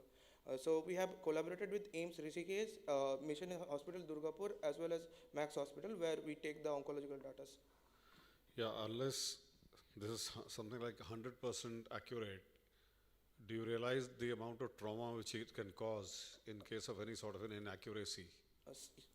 Yes, sir. Our product falls under MD7 licenses. So a product to be marketed in as a diagnostic kit, we have to be 98% accurate. Within the span of 6 months, we have achieved an accuracy, within a span of 4 months, we have achieved an accuracy of 87%. Taking it to 98%, where it can be marketed toward a mass audience, will take more than 18 months, sir. After that, we'll be good to go. We'll be training our data set with more and more data. As you can see in this, we have given the data set of how many we are training and how many data set we have validating. So you're still 18 months away from possible launch yes, of this. Sir, possible launch. And the other question which I had was, who would you share this data? Who would the data get shared with? Sir, good question. So, we are highly data private company. We would be encrypting the data end to end, and there would be minimal data collection, as it involves no cameras, because we had a choice that we. My point is, in case I have my data on my app on my phone, but I would have to take it to a doctor for the ultimate detection. Is that right or wrong? No, sir. The app will give you the real-time result that whether you should go to a doctor or not. Yeah, so I'm saying once the app is giving me a result that there is something wrong, as a person, as a patient, I would go to a doctor. Yes, sir. And once I go to the doctor, again I would have to go through the same process of mammograms, etc., etc., etc. Yes, sir. Because this machine would not, give to the doctor a fair amount of accuracy that there definitely is a breast cancer. No, sir. This device will give a doctor a fair amount of accuracy in that aspect, that if a lump forms, lump basically happens due to calcification or hardness of the breast tissues. So our device can detect the hardness of the lump and whether the lump is increasing or not. So if the lump is increasing, it is known as a malignant tumor, and if it is not, it's a benign tumor. So our device can accurately detect that. Okay. Thanks. Where are you getting the test data from? to train your AI model? Sir, yes, sir. So, sir, we have used the training data of 98,000 data set. That is a European Union's data that is readily available internet. You have to fill a form and they will. Is there any difference between the European data set and what you would see in Indian women Yes, or sir. something? As you can see in the left side, that's a Indian data set. We have 3K Indian data set and validation is done on 900. So what we have observed, there is a slight difference because the build up of European women and Indian women are slightly different. To get a Class C license in India, you have to test on certain number of Indian individuals. Otherwise, you will not be able to launch this product in India. So currently, our hurdle is that our machine learning model is accurate in European data, but for Indian data, it's very much hospitals without having a mentor in their prospective domain wouldn't allow us to touch that data. So we have to get mentors from various hospitals in order to scale the model, sir. The second question is, you showed a false positive 8%. Yes, sir. Okay. Now, to my mind, false positive is less of a risk than a false negative actually, right? Yes, sir. Because if your model says everything's all right, but there's actually a cancer, then the woman is really at risk. Yes. So what's your false negative? Sir, false negative are rare to non-existence because our piezoelectric sensor only detects the breast abbreviation. Breast abbreviation only occurs when there is calcification. If there is no hardness in the breast tissues, which are I'm forgetting the name, epidose tissue or something like that. If there is no hardness in that tissue, our machine would not detect anything. So there are literally zero chances of getting a false negative, sir.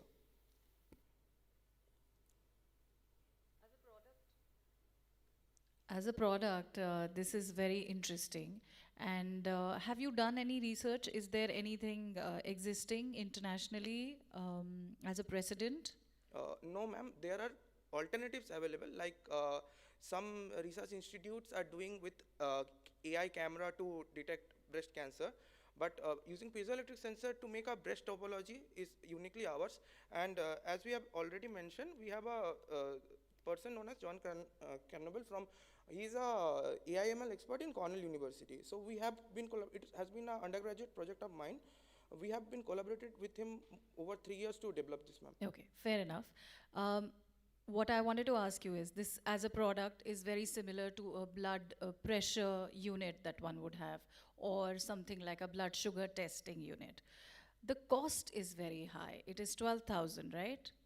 Per unit. Per unit? Is that the cost? Yes, sir. Yes, ma'am. And most of it, I'm guessing, is going into the making of the roller. And is there any way you can pare that cost down? Because you'll have to be mindful. It can do well if it is got competitive pricing. Sure, ma'am. But at the beginning of the early stage of venture, we would be requiring capital to invest on R&D more and more. Our R&D cost is nearly 3 crores for the year 0, where we are getting none back. So to build a highly accurate device, we can build a gimmick that works like 80% accurate right now only, but that won't be ethical because firstly, we will not get CDSO license in that. So in order to increase our accuracy and get better products, we have priced it high, as well as we will be targeting the A1 and A2 class women where they already have a huge amount of disposable income. So the awareness will flow from top to bottom, ma'am. First, we will build our venture on that, then we'll think of scaling down the pyramid. Thank you. Thank you, ma'am.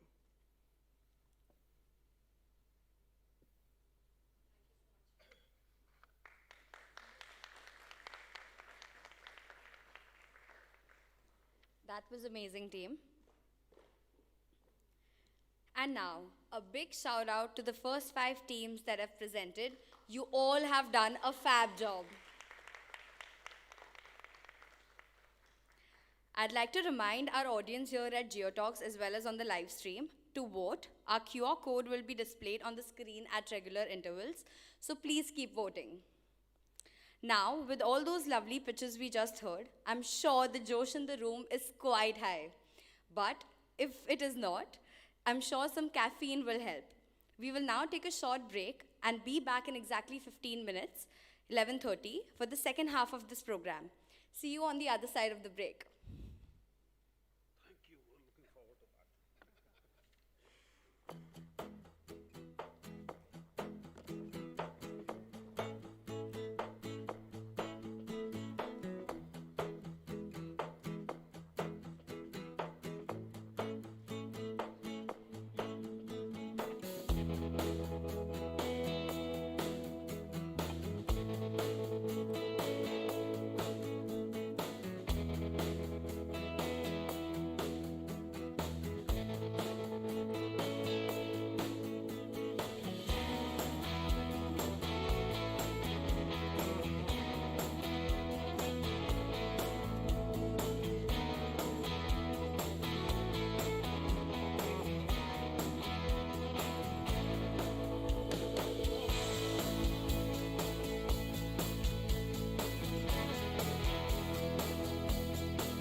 Anushka, can you hear us?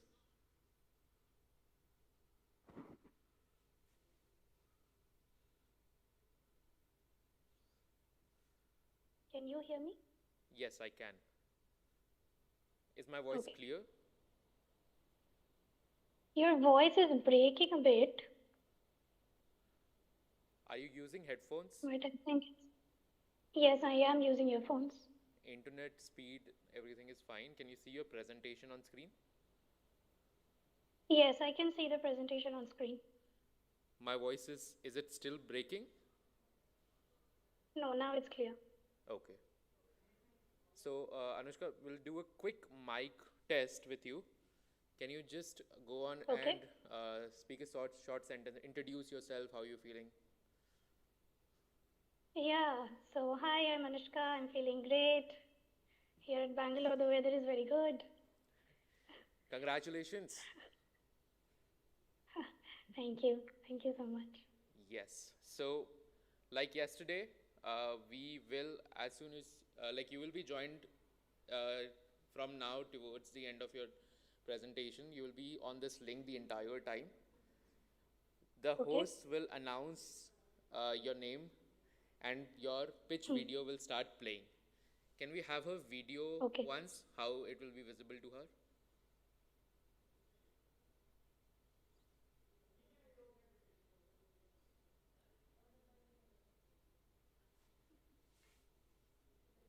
Ne?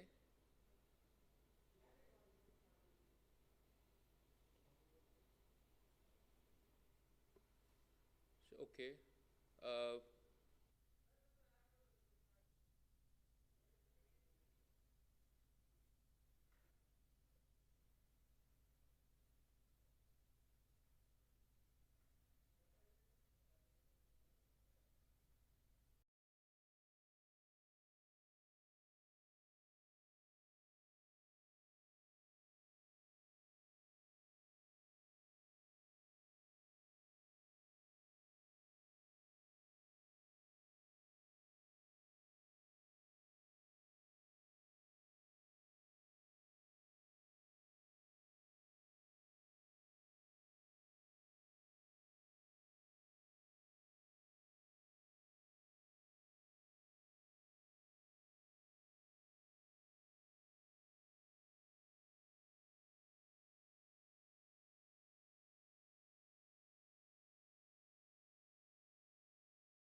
Great. Are we all settled in?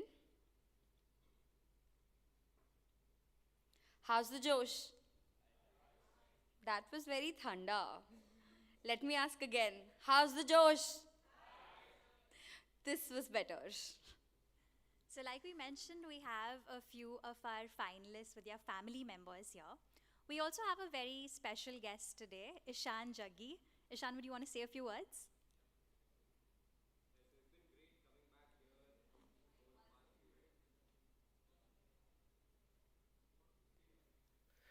So I was a national finalist at T.U.P 6.0, and it's been great coming back here. Unfortunately, I had it virtually, but it's been great coming back and meeting the judges in person, and that's why I flew down here last time just to attend this event. And after that, I just converted and came through with my PPO into Reliance, and it's been a great journey after that. And I keep learning year on year, and it's really great. I wish you guys the very best to come into this program and learn across all the different verticals. Good luck. Great. Thank you so much. Thanks, Ishan. So, on that cue, for those who dare to dream, there is a whole world to win. Wise words by our founder chairman, Shri Dhirubhai Ambani. A warm welcome back to the grand finale, where our top 9 dreamers are here to take the stage and make the dreams a reality. While our next team couldn't join us in person, their dedication and enthusiasm remain unwavering. We have the Vikings from IIM Bangalore, mentored by Ashish Anantaraman, co-founder at Swiffy Labs. All the best, team. All the best. The problem of plastic waste is of continental proportions, with some scientists estimating the size of the biggest garbage dump to be equal in size to that of America. In the bustling streets and sprawling cities of India, the silent crisis grows by the day. India generates around 9.4 million tons of plastic waste annually. That's equivalent to 15,000 tons every day, enough to fill 15,000 small cars. While plastics are integral to our daily lives, their disposal poses a daunting challenge. Sadly, only about 30% of this waste is recycled. The rest, it lingers in our environment, in our water, and on our land. The problem is compounded because plastics can only be recycled a limited number of times before their quality degrades. This necessitates high energy consumption for decomposition, putting a strain on the already burdened ecosystem. The solution we have identified lies in the conversion of plastic waste into fuel. Now let us look at how we will convert waste plastic to fuel oil. Waste plastic will go through a number of stages like pre-treatment, shredding, pyrolysis, condensation and refining. This is how our system looks like. Waste plastic goes into the plastic shredder. From there, smaller pieces of plastic goes into the densifier, from where it moves into the catalytic cracking unit. Here we have a temperature of 300 degrees Celsius, which melts the plastic, and the larger chains of hydrocarbons, when it passes through the catalytic chamber, breaks into smaller chains. The gas is then condensed and converted into liquid fuel, which is stored inside a chamber. This fuel goes on into further refining. The 3 products of the process are oil, gas, and carbon black. The oil can be used as a heating material in industry or as a fuel in generators. The gas can be used as a flammable heating gas in industries. The carbon black can be used as a substitute for coal. Plastic, long viewed as a mere waste, is now a resource in our groundbreaking vision. We are transforming plastic waste into a valuable fuel. Our idea strikes this conventional wisdom at its heart. We are not just altering the life cycle of plastics, we are transforming societal perceptions, offering a sustainable end-of-life option for this versatile material. We are not just challenging conventional wisdom, we are rewriting it. Envision a future where plastic waste becomes a valuable resource, claiming a new era in sustainability. Our idea transforms this waste into clean energy, reducing our reliance on fossil fuel imports and aligning with global environmental goals. By integrating renewable energy into this process, we are not just tackling plastic pollution, we are setting new standards in sustainable practices. Join us as we turn waste into a beacon of hope, powering a cleaner, brighter tomorrow.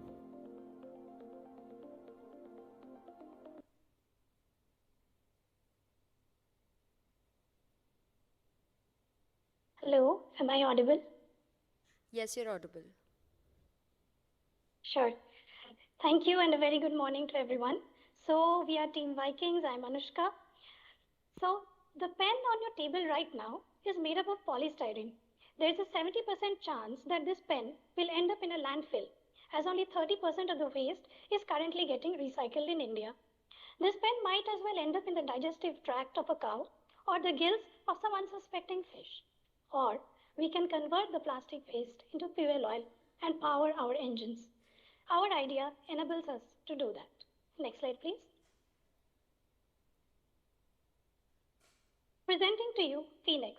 Phoenix is a catalytic depolymerization process that converts waste plastic into fuel oil using in-house manufactured zeolites, which is our competitive advantage. The real-world problem this idea addresses is the problem of plastic waste disposal, especially the non-recyclable plastics. It also reduces pressure on natural resources due to over-excavation and generates a cheaper alternate source of fuel. The idea is futuristic because going ahead, waste plastic generation in India is expected to grow by 3 times, and as a developing country, our dependence on fossil fuel is going to last for at least 3 decades, if not more. So why not look at plastic waste as a resource rather than a nuisance? Next slide, please. Here is our business model canvas. Some of the key highlights from this canvas are how we will be collecting the waste plastic by partnering with the government, NGOs and other stakeholders, how we will be selling it to our customers whom we have identified mostly as the MSMEs that require diesel fuel in their daily operations, and how we will be generating value for them by providing them a cheaper alternative fuel. We have our stakeholders listed below as well.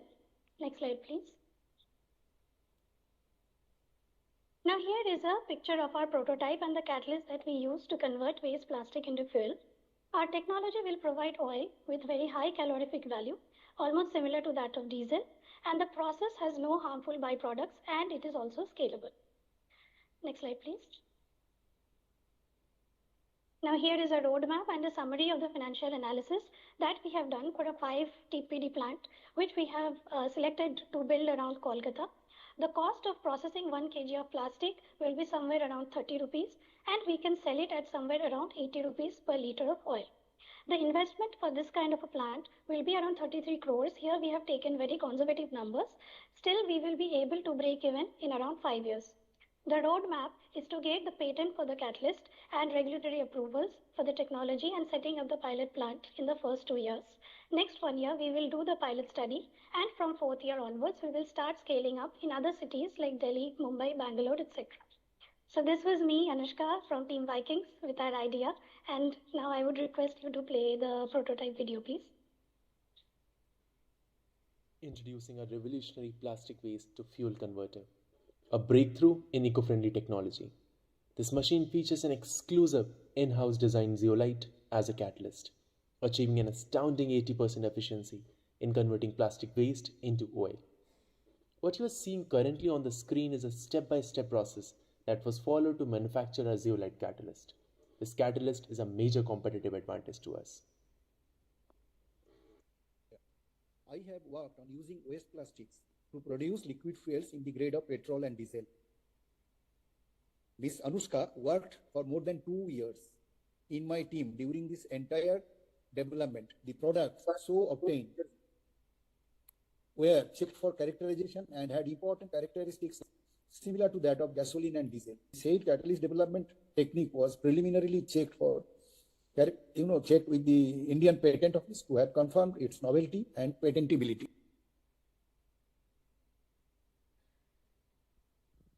We're open for Thank Q&A. you. Now I'm open to questions.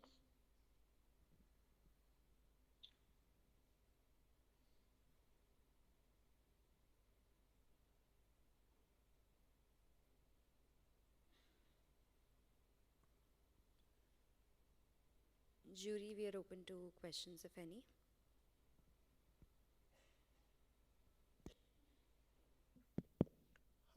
How do you transport this particular oil? Because you require a lot of regulatory approvals for transportation and usage. So from a 30 rupees a kg to 80 rupees a liter, what is the gap between this 50 rupees is distributed how? Sir, so for transporting mainly we have chosen MSMEs as our customers. So we will not be selling it directly to customers, but to businesses. So for that we have either we can have our own fleet. So for that we can buy a tanker and get the regulatory approvals required. Otherwise, we can also partner with other transportation businesses who can transfer that oil from our premises to the customer premises. So what is the cost of that per liter? Yes, sir. So counting all regulatory approvals, so the fixed cost for this came to somewhere around 26 rupees per kg of plastic processed, and taking in account all other regulatory and miscellaneous costs, it came to 30. So 4 rupees per liter was the cost. 4 rupees a liter only. So 30 to 80 rupees only. Sir, because yes, sir. Because for over a long period of time, we will be producing so much. So distributing that, that is a fixed cost, and distributing that over so much of production will give us economies of scale.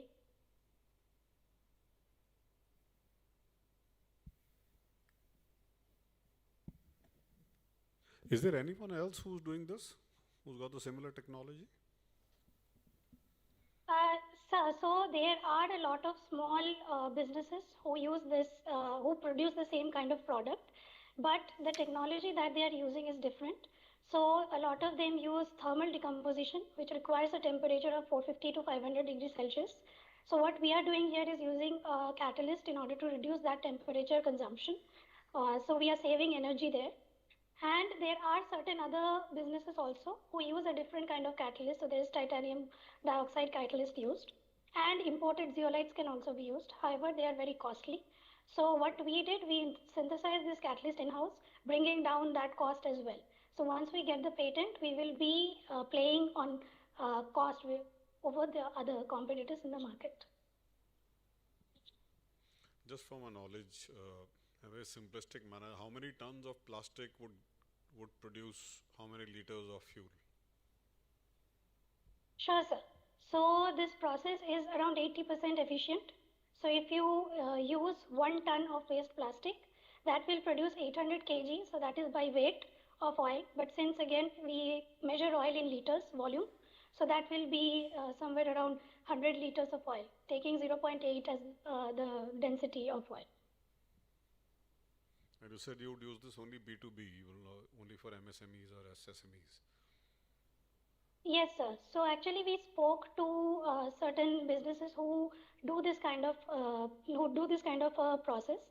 So what they are doing is they sell it to paint industry, smaller. Just a second. So what they do is they sell it to paint industries and cement industries. So that is where it's easier to sell. That's the market that is easier to tap. So that is why we will be going with that. As of now, we have decided. Okay.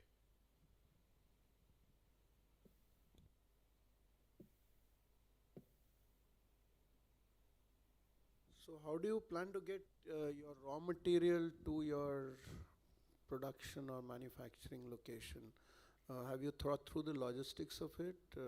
Is there a cost attributable to that, and how much would that cost be, or how do you plan to do that? Because when you're talking about Yes, a ton of plastic, that's significant volume and weight. Yes, sir. Yes, sir. So, in order to understand this logistic part, we tried to consult another company which is operating in Kolkata. So, they are making paver blocks out of waste plastic and use similar kind of raw material. So, what they do is they are sourcing it from two sources. One is the government of West Bengal is providing them waste plastic. So, that is free, that is almost very nominal cost. So, they deliver it to the company premises at 2 to 3 rupees per kg. So that is what they are paying currently for this waste plastic, and they also source it from NGOs who work with rag pickers. So for that they are paying somewhere around 7 rupees per kg for the delivery of waste plastic.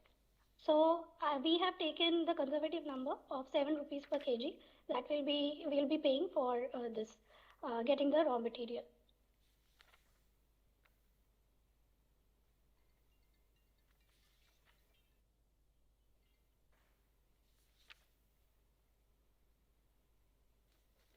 Sir, I couldn't hear you.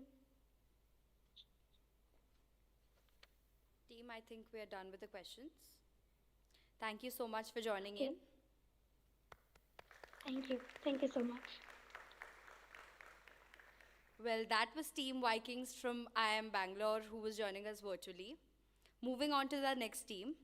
Our next team is called Pathfinders, and they are here to find the path to solve female safety issues with the help of their mentors, Manjula Tiwari, CEO at Cover Story.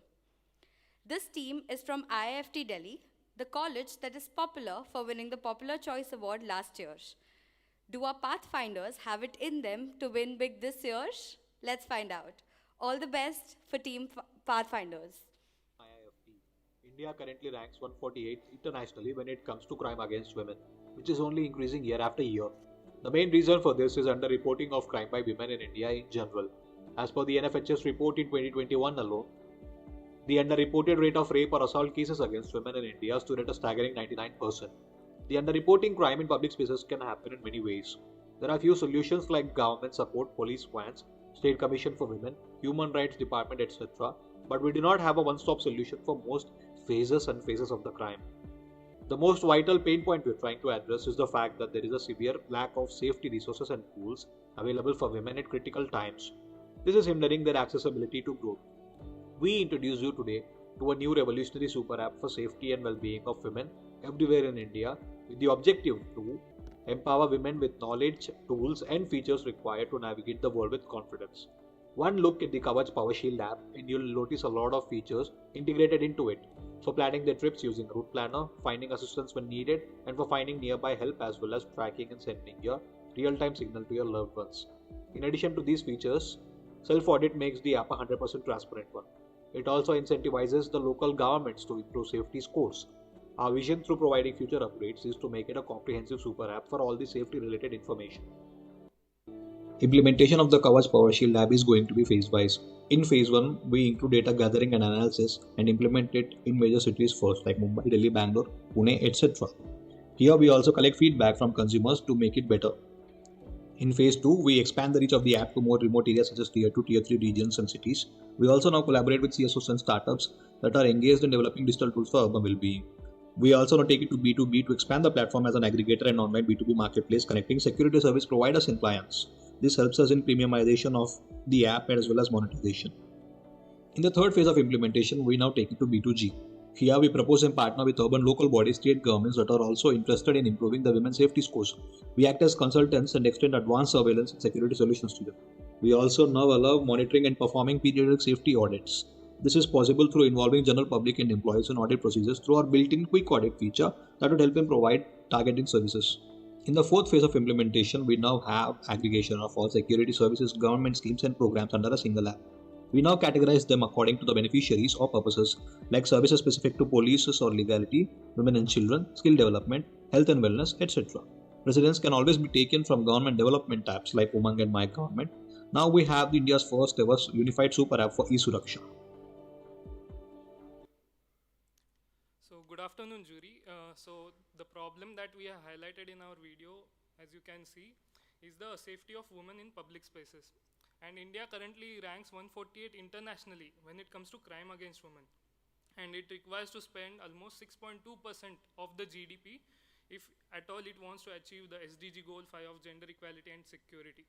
Corporates are also spending heavily for the well-being of their employees, especially women empowerment programs. And we have devised a serviceable, obtainable market for the women safety services to be 35,000 crores. And though there are certain solutions in place, there is lack of integration, there is lack of there is underreporting of cases which we are trying to solve. So we are trying to provide tools and knowledge to the women required at the time of critical need. So our objective is to build an all-in-one women's safety app, and some of our flagship features include a color-coded intuitive map which is based on safety scores, and an ever-floating SOS button on all fronts of app user interface which is connected to our dedicated emergency response team as well as the mandatory emergency contacts of the consumer, and a one-touch audio recording feature for evidence gathering, etc. Some of our premium features include dedicated emergency response team assisting the victims, and live tracking location as in times of the network disruption, sending the last recorded location to your emergency emergency contacts and the availability of private security guards as well as legal services, etc. So with so many features, our implementation is phase-wise, and in the first phase, we make it strictly B2C, where we target our initial market segment, market segment, which is women in metro cities, and here we follow a freemium revenue model, and this is possible through a marketplace where cross-selling happens for products in similar domain as well as there is upselling as well, and we place our ads strategically so that there is additional revenue in B2C first phase. And in B2B, we also roll out specific partnerships with companies wherein our safety score that is determined can be a viable score. For example, a flat rental website or a hotel hosting website or a tourism packaging offering website with our safety score as one of their factors for revenue generation. And another phase of B2B is we want to address smaller companies that are trying to boost their women safety concerns as well as their women empowerment. And in third phase, B2G, we try to take it to the government so that we provide our consultancy and expertise and to the government that are interested in boosting their safety scores. Here we believe that if they had a regional safety score system, since India is already such an under-leveled country in terms of the police force available per 10,000 people, we believe there will be better resource allocation, and our first-hand data collection as well as data trending points will help them also identify criminal hotspots periodically. So in the final phase of implementation, we have India's first ever e-Suraksha super app. In the financials, what we are trying to achieve NPV value of 2,600 crores at a cost of capital of 18% with a payback period of 3%. There will be certain three major revenue sources through businesses, government, and through upselling, cross-selling, and partnerships. Can we have our prototype video, please? This is the wireframe of a user journey signing up using the mobile number and verifying through OTP.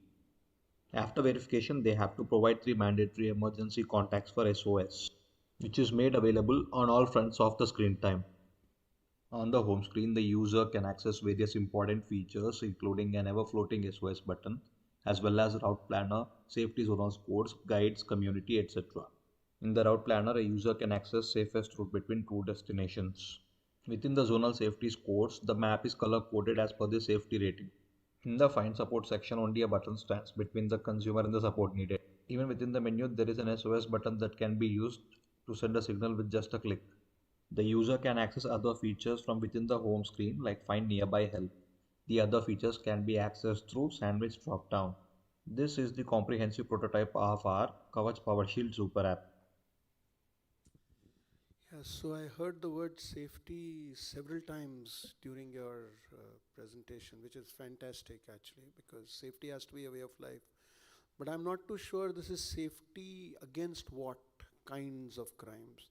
Second, if this is an app, is it only women can use it? Why can men not use the app is the other question that's going through my mind. Because are they insulated completely from all crimes that you're talking about, or safety measures to be taken, or for that matter children? So I was just intrigued on that. Sir, so like we mentioned, to meet with the SDG 5 in compliance with that SDG 5.2 for gender equality, we are going to start with addressing the immediate concern for women's safety. Nonetheless, the app can be used by everyone else, and that is why in our final phase, after the B2G phase, we see ourselves as a general safety app for everyone in general. But since, like we mentioned, the crime rate is heavily towards women in specific in public places as well as private places, we started our focus with women. And coming to the safety, as in terms of the crime rate, we are trying to cover all kinds of crime that is possibly capacitative within the country, sir. It could be as small as a harassment in public, and it could be as big as a dowry harassment within a private home as well. There can be support that is provided for them in all phases of crime. So I want to ask you, have you taken a look at, in the last 10 years, almost 50 to 60 similar apps have come into the market. They have even been free of cost. In fact, I remember 7 years ago, I launched it with the Mumbai police. So there are such apps, but the stickiness of those apps is a concern. And plus the fact that the Mumbai police itself launched it free of cost is available, yet people have not downloaded it. So how will your app ensure that firstly people pay for it, women pay for it, and that you will provide that stickiness and support? and who is coming in my to my rescue? Right. So, ma'am, coming to the stickiness part of it and also the payment part of it, it is not completely pay only. Like we mentioned, the free features, the most minimum viable product of ours is going to be free. Whether accessing the safety scores of their nearby localities, etc., is going to be free. The premium features are where hyper personalization happens, where, like you've asked, who comes to rescue? That is where our emergency response team, which is dedicated, comes into rescue. So, coming to the other point of other. So your emergency response team is the cops, or is it? No, ma'am. It would be a dedicated response team from our end. The problem that the cops are having, for example, Delhi city from where we come, 60% of the forces are employed into protecting politicians and VVIPs, while the rest 40% are so overstressed or so much consumed that they cannot efficiently protect the general public, rest apart the women aspect. So we are unleashing vigilantes. What are we doing? No. I'd like to understand. Are these people who are trained? Are they with the government? Who are these people who are coming to help? So that is where PSA RA Act 2005 comes in, ma'am. So we are gonna have people who are trained as private security guards as per the provision given in PSA RA Act 2005. They are dispatched to the location. I think what she's asking, is there a cost sitting there? We couldn't see those costs of all Yes, sir, this. there is a cost setting. We couldn't see that. How much? There's a cost setting in training them and obtaining licenses for. Their salaries and their, Yes, where sir. is that cost sitting there? How many vigilantes in Delhi, for example? So for example, initially we will be entering into 4 regions, 4 tier 1 cities. For each region, we will be employing around 40 permanent staffs, which will be in the back end, while there will be 80 on-field staff, which will be allocated depending upon the safety score. So we will be able to allocate them better because we have the data where the crime rates are happening. So we will be having the How will you get this data? See, this game is about data. Sir. And you said I will have multiple connectivity. Where is the data going to come from? Right, sir. So the data that we do, we have a first data collection method. We are going to have our own vehicles with security cameras equipped on them that are going to. You're saying, are you going to replicate Google in terms of street mapping? Yes, sir. For capturing images, yes. What is the amount of money factored for that? So we will be having 2 area scanning cars, each costing around 50 lakhs. So the cars will be simple, but the equipment will be adding the cost of 50 lakh. So we were taken per car 50 lakh cost. Your costs here are what? Sorry, your costs here are, go on, Nathan, finish. No, I think the cost of developing of app. So we have taken the IT infrastructure and research and development to be 9 crore.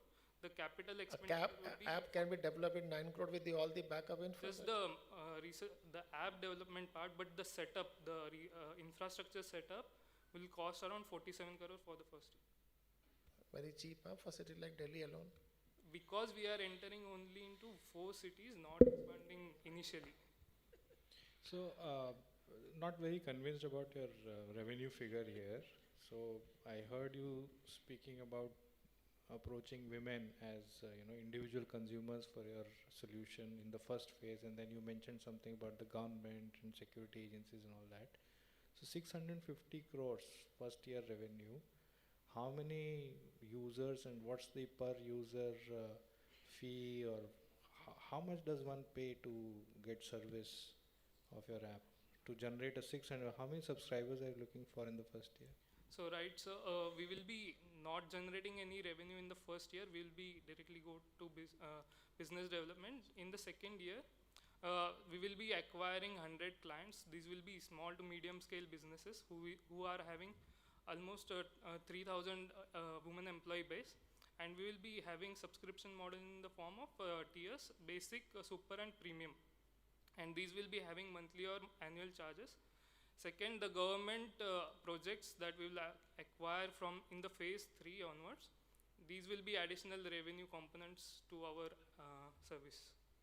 Just an add-on question to all of this. What is your time to response that you're thinking about in this? This is the most critical aspect of our app, that the government service, even the helpline numbers that the government provides. What is your time to response?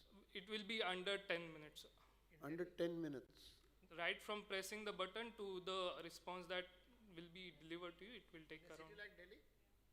In a city like Delhi? Yeah, because we will be better able to allocate our resources to That's the the point we are hotspots. saying. If there are only 70, 80 people, Right, sir. in 10 minutes you can reach in Delhi? No, sir. So we're gonna have our, like I said, the data that is being collected is gonna be trained on AI ML for data trend spotting. So there's a potential way of identifying criminal hotspots. So as well as long as It doesn't matter. She may press a button in, let's say, Rajouri Garden. It may not be a hotspot. Then you cannot say it's not a criminal hotspot. Therefore, I will take 1 hour to reach. No, sir, it is not the case that we will be better allocated. It doesn't mean that we won't be having any resources elsewhere. I think the point we are saying, Delhi is such a big area. You can't reach anywhere in Delhi in 10 minutes. Huh? Okay. And that too in 47 crore 80 people. The app that you got is just one dedicated icon for all emergency services, or do you have several icons sitting on the screen? There will be several icons, sir. Let me show you the.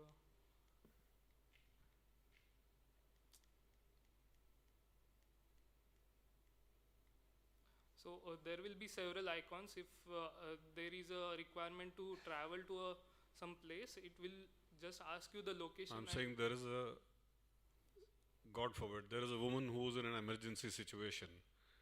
How is she going to be able to figure out which icon am I going to be pressing when her mind is somewhere else? She is in a traumatic situation. How is she going to figure out if you've got 10 icons sitting over there, which is the one I've got to press? And I've got to be either learning it every day, or I've got to be practicing it every day, or I have to be very good with my mind to be able to do that. So, if you complicate that life, how is it going to be easy for the women to? No, sir. To address that very concern, we have ensured that the SOS button is available. So on any screen within this app, on whatever user interface page they are, there will be the SOS dedicated button. All they have to do is hit that red button. So we are not just put the SOS button on the one particular page. We have ensured that the SOS connect is always there, as long as they're using the app. Somewhere there is a place dedicated for it, and it is connected not just to the regular police ambulance services, but it is connected to their emergency contacts as well as our dedicated emergency response team. Yeah, but if I press the SOS button, how will the emergency response figure out whether it is a medical emergency, it's a harassment, it's a robbery, or something else? There's no sure way of knowing that, sir. The emergency response team's initial response would be to reach the location and try and assess what kind of support can be provided to the person. And this. So in a city like Delhi, if you're going to take, going by your estimate, 10 minutes for the emergency response team to reach, and if it's a medical emergency, to have another half an hour to get an ambulance over there. So we can have our own PCR vans as well to carry them to a hospital. And in terms of filing a police complaint also, we have a provision in CRPC Act where a stranger can file a police complaint if someone is not comfortable even walking to a police station. Okay.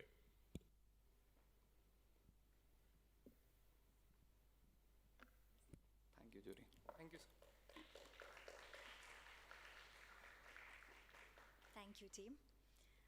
With a vision to address climate change and build a more sustainable world, we have Team Covalent Bonds next from SCM HRD Pune. They have been mentored by Farooq Adam, co-founder at Find. Let's give them a warm welcome. This is Team Covalent Bonds, and we will be addressing a problem. In 2015, countries signed the Paris Agreement. They agreed to limit global temperature rise to 1.5 degrees Celsius. So it's time to take stock, to see how well or how bad the world is doing. We are doing bad. At the current rate, global emissions will fall 2% by 2030. But to hit the Paris target, they should fall by 43%. So, who is the villain? It's the carbon emissions. India, being the second largest agro-based economy in the world, produces a lot of crop waste, out of which 90 million metric tons is burned every year, where each ton burned releases 486 kg of carbon dioxide. Farmers are setting fire to fields to get rid of the remains from previous season. As per government data, stubble burning is contributing to 44% of the air pollution in national capital Delhi currently. Over 9,800 cases of stubble burning have been reported in Punjab. While authorities have imposed fines for violating the ban on stubble burning, it has failed to deter farmers. So what is India doing regarding this? PM Modi gave a 5-point climate agenda during the COP26, out of which we will be targeting point 3 and point 5. This is to reduce the total carbon emissions and to achieve net zero emissions. So what is the solution? It's biochar. Now, we all know about charcoal from the grill. A more refined version, known as activated charcoal, is in your home water filter and is also used in industry. Now, while charcoal is technically made from wood, biochar can be made from most any form of biomass. When these materials are heated in an oxygen-starved environment, they thermally decompose into combustible gases, tars and oil, and the solid residue we call biochar. The process is known as pyrolysis, and it's broadly scalable. The charcoal that is there, which, like I said, is basically pure carbon, is carbon that was in the atmosphere originally. Biochar is the only effective, economical way we know of to actually remove CO2 from the air. There are technologies that tout their benefits as, oh, we are able to reduce the carbon footprint, or we're carbon neutral. Biochar is carbon negative. This is an amazing material. So who will buy this amazing material? We have identified two target markets, cattle feed supplement and farming supplement. With about 75 million dairy farms and about 300 million bovines in India, we will target dairy farmers as our customers. But why will they buy it? Because it is certified safe, it improves digestion, immunity, milk yield, and facilitates better growth in cattle, and all this at a minimal cost of rupees 1 to 2 per cow per day. Now let's dig deeper into how will we do. So the farmers of India make India a self-sustaining country. It breaks our heart to see that these farmers as well as our country is suffering. For every ton of wheat produced, 1.7 ton of crop residue is generated along with it in the hands of farmer, but the farmer has no means of disposal for this. So he decides to burn this off, causing pollution and inviting fines upon himself. This is where team covalent bond comes in, and we give a solution to this. We will buy the crop residue off their hands and create biochar out of this. We will be targeting the northern states of India with the maximum crop residue generation with our initial plant set up in Uttar Pradesh. The farmers will be getting a sustainable means of disposal for this crop residue, as well as he will be safeguarded from the fines being imposed on them while having the added benefits of earning profits. Once we have this amazing product with multiple use cases, we will be targeting it in the animal husbandry with the major targets in the center as well as the northern states of India, with a potential market of about 2,000 tons. But why will the dairy farmers buy it? Because biochar, because the farmers are currently aware about their cattle health. The lumpy virus outbreak as well as a 30% morbidity rate in India has made them very aware about the cattle health and its importance. Now just feeding 20 grams of biochar to their cattle every day gives them increase in weight gain, increase in immunity, increase in the milk yield by about 1 liter per day. All this at a nominal cost of 1 to 2 rupees per day. And this is conveniently available at the nearest milk distribution centers. But all this won't make a difference if we are not able to market ourselves correctly. So looking at the marketing strategy. So jury, we have seen the facts, but again, farmer would only believe if he see the benefits with their own eyes. So we have a strategy to do pilot testing initial for 6 months by collaborating with an animal husbandry where our product would be fed to the cattle and the results would be recorded in video and document format by Department of Animal Husbandry and Dairying. Upon then, they would certify it so that it would become more trustworthy for the farmers. For marketing in online channels, we have identified Krishify app, DD Kishan TV show and agri-influencers on social media to be an ideal plan. In offline channels, collaboration with 2,500 milk collection centers across India would be the single point of contact to sell our product to them. Moving on to the competition, at present we are not having any direct competition, but there are some cattle feed providers who are present in India, but they are not producing biochar. Moving on to the long-term vision, there is an export industry of organic farming, which is very lucrative in terms of financials because we have a cost advantage here. So now let's talk about business scale. Our flexible plant can be operated at various batches with maximum annual production of 19,200 tons. Calculated break-even comes at 9% of the capacity, and the payback period for this investment is just 1.5 years.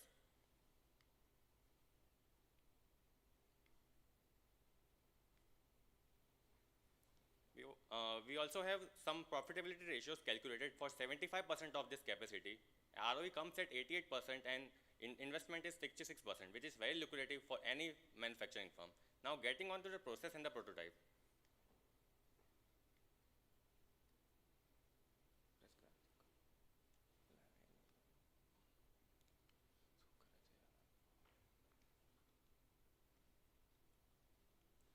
It is not like So biochar is made from a process named pyrolysis, where it can decompose any biomass at 200 degrees Celsius, but in the absence of oxygen.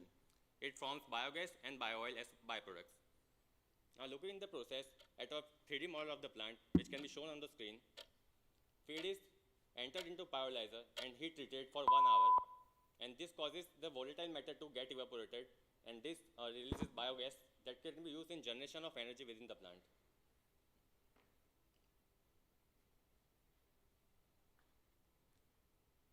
Using this energy, now we have left with about 40% of the yield, that is 1 kg of biomass converts into 400 grams of this biochar. It needs to be cooled and then can be packaged. So in conclusion, Team Covalent Bond believes that this product is socially desirable, financially viable, and environmentally sustainable. Thank you. Thank you.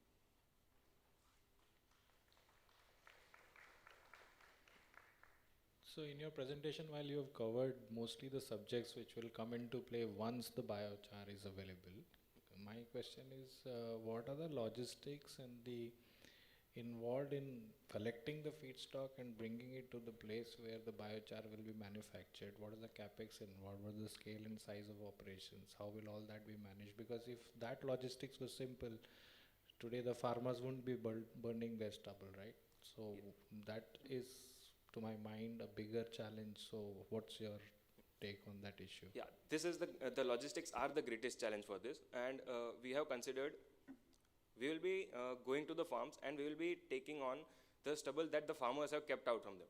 During harvesting, they get the seed grains as well as the stubble from there as a byproduct. Now, problem is that nobody is willing to collect this within a short period of time, that is generally about a window of 20 days. Within this, the farmer has to get rid of this and start the next crop.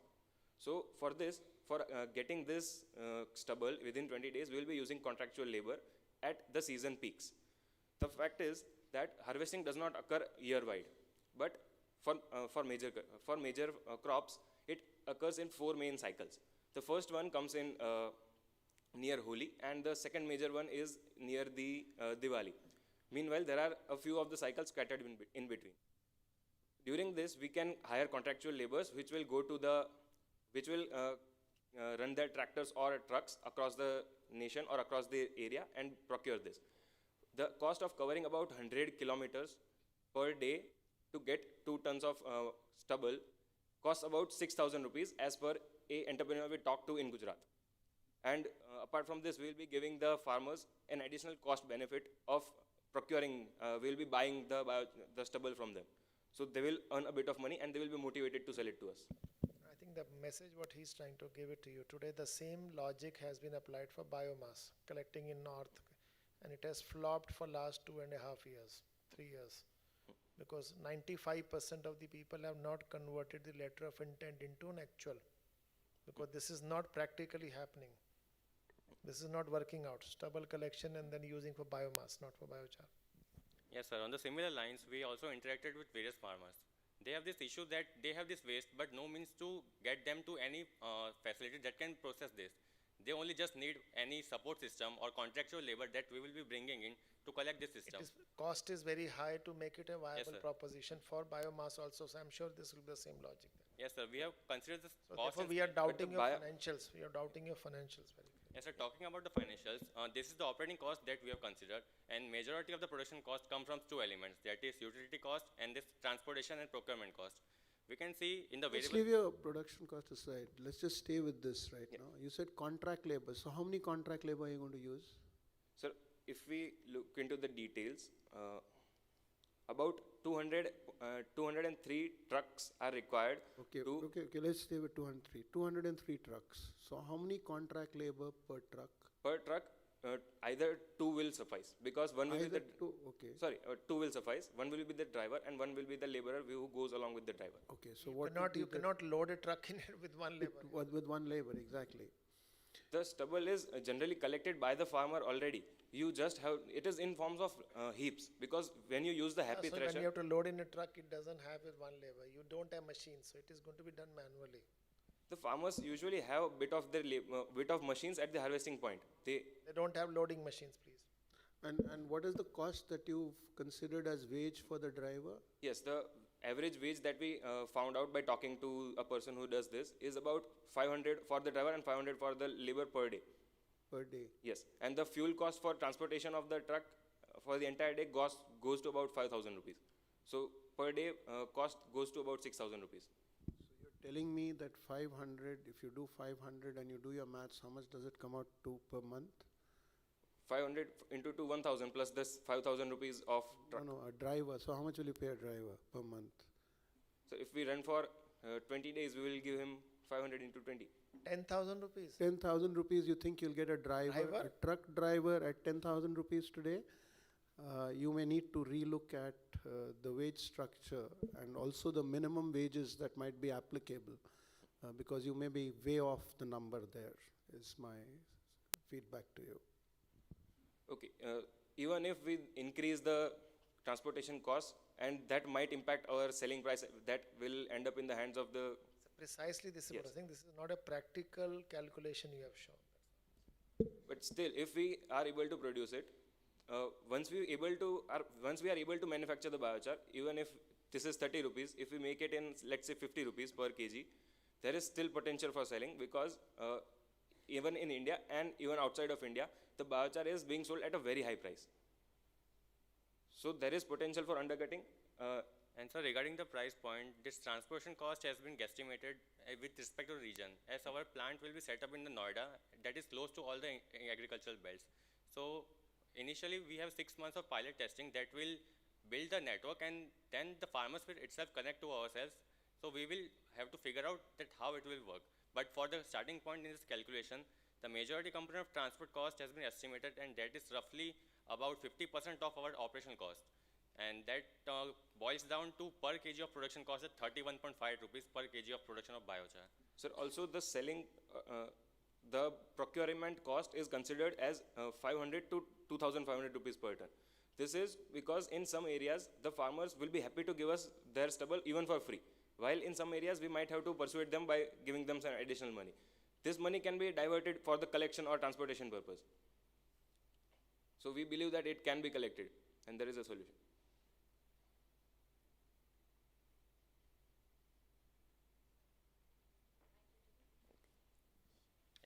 Thank you.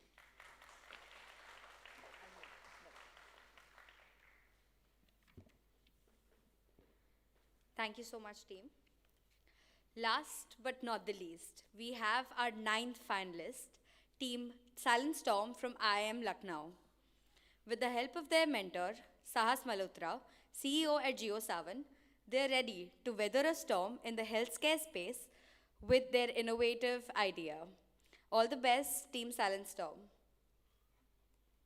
My name is Chirag. I am proposing a software that will automate the customized instrument design for oral cancer surgery using the power of generative AI. This will increase the speed and accuracy of surgery and eventually lead to a normal life for a patient. My inspiration for this idea stems from my work experience in the healthcare industry. I had the privilege of closely collaborating with the leading surgeons in India who operate on the oral cancer patients.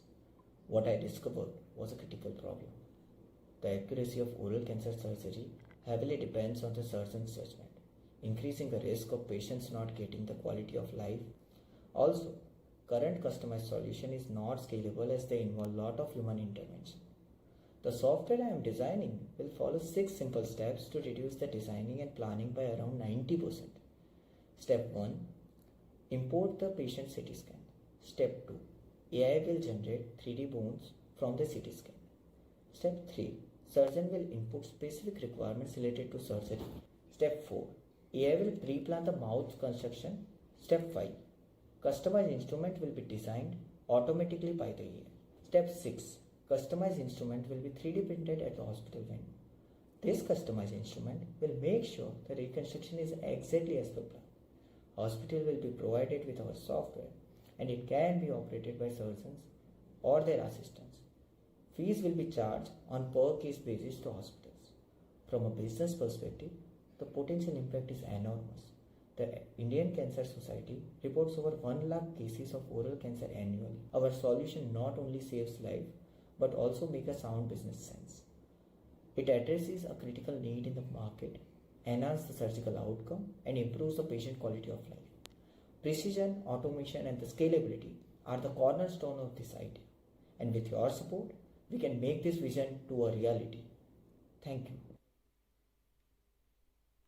Hello everyone. So in India, we report over 1 lakh cases of oral cancer patients every year. Out of this, 50,000 cases undergo oral cancer surgery. And if you look at the afterlife of the surgery, it is not as good as before the surgery. So they will face a problem in terms of aesthetic, in terms of functionality, basic functionality like eating food, which is basic necessity for the life. Also, and to solve this issue, I am suggesting a solution which is Relieve AI. This will help surgeons actually properly plan and execute the surgery with the high accuracy.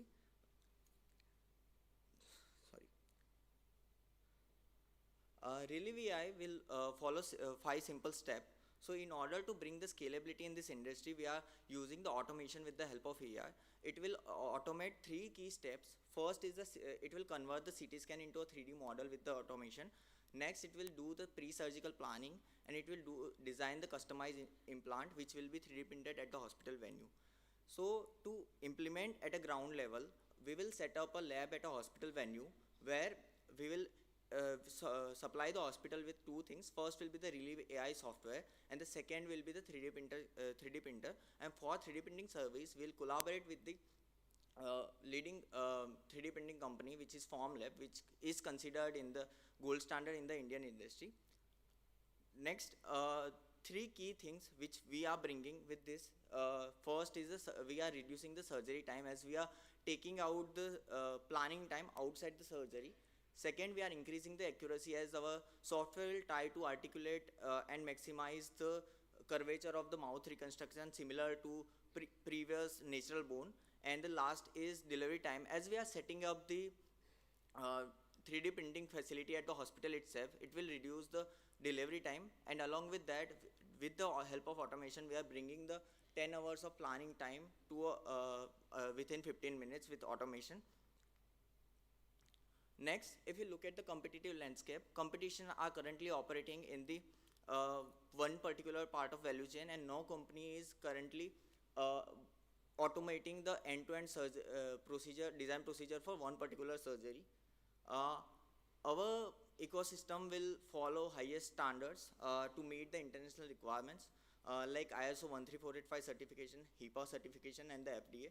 Why we are following this certification? To provide quality healthcare to our clients, and the next we can easily expand to other countries as well. And if you see the profit potential of this, it is for this particular surgery it is around 26 crore. So let's look at the demo of this software. First, here surgeon will insert the details of surgery, and at the same time it will upload the CT scan. Once we upload, it will be automatically converted to the 3D model based on the bone density, and surgeon can do the adjustment in the bone model as well. Once it is approved by the surgeon, surgeon can decide the resection planes, which is how much bone he wants to cut virtually, and our software will automatically design the customized cutting guides. Next, once we have removed the bone, our software will automatically pre-plan the reconstruction with the other bone, which is standard surgical procedure, and it will make sure that it is following the accurate curvature close to normal bone, and this will represent which part of bone is from taken where. And the next, it will design the another customized instrument. Here the clear slots are defined to cut the bone, and this will act as a stencil inside the surgery. This will be 3D printed at the venue. Thank you. So I'm just intrigued, and I don't know the answer. But I'm just intrigued in today's day and age of advanced medical science. Are you suggesting something like this doesn't exist at all? Sir, exist, but the designing procedure is manual. I myself has worked as a design engineer of this process, and I used to take 10-12 hours a day. And currently the demand is generally one big hospital like Zydus is doing 2 surgeries per day. So supplying with this solution is really difficult because you need more than one person to complete this within one day. So we need automation here. I have myself worked with hospitals like Zydus, army hospitals in this surgery, and the common problem surgeons are facing is if you are not able to supply for all the surgeries, we don't want this solution. This is a really good solution, but we want at a high scalability, and if automation can be done in this industry, it's really good for this. So while I could understand the use of the CT scan and the 3D modeling and printing, etc., I didn't understand where is this AI coming into picture, and where are you getting the training data for? Means what are you training the model on? And isn't every patient's skull structure or bone structure different? So how does AI fit in here? So one of the answer lies in your last part only, where every person has different face structure, right? And the cancer can affect in different part of the jaw as well. For example, for a particular person it's in the frontal part, or for a particular person it is in the back part of the jaw. So we need to train AI model to incorporate all these changes, because cutting plane can be anywhere in the jaw. So it will recreate the shape based on original shape. So we have to train that model based on the data. For example, female bone is smaller compared to male bone. So these things will be incorporated by AI. Second, where we are going to take this data. Why I have chosen this specific surgery? Because this requires low training data, and we can buy the data which will be anonymized by the company. That is medical regulation, but we can procure this data. So this is available in the market if you want to buy. Did you talk about financials in your presentation? Yes, sir. So, sir, I have performed the financial for this particular company. So, this particular surgical procedure only. I worked with this surgery with multiple hospital, and our company, which I used to work for, used to charge a profit margin of around 5,000 rupees. And I have done a guesstimate based on the two surgeries being performed at a hospital, and assume that the two. No, that's only the revenue part.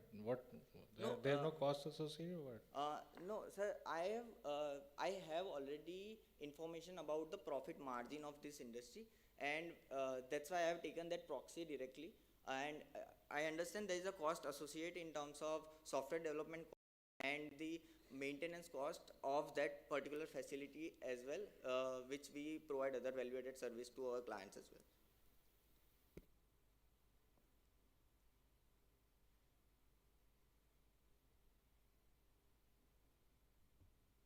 In terms of scalability, if I'm looking at your numbers here, it's very limited. No, ma'am, it's not limited. This is for one particular surgery.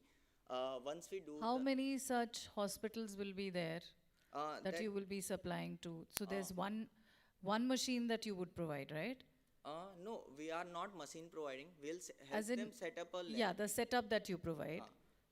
And ma'am, I'm just want to give you an answer in 2 minutes. First, 2 parts.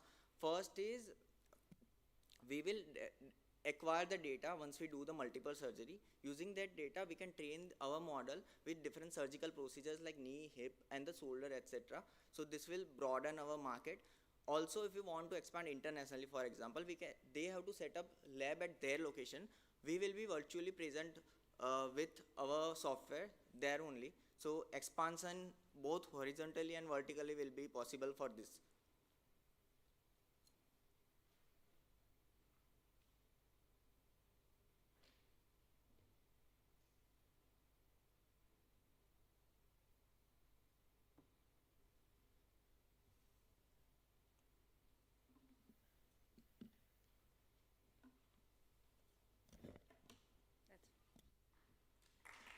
Thank you so much, team. Great. Those were some amazing presentations from all our 9 finalists. To all the teams that presented, job very well done. Let's give each and every one of them a resounding round of applause.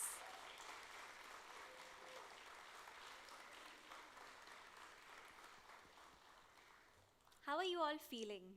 Relieved, anxious, Hungry? hungry? So we're guessing it's the last one. So we'll give you all a chance to relax for a bit.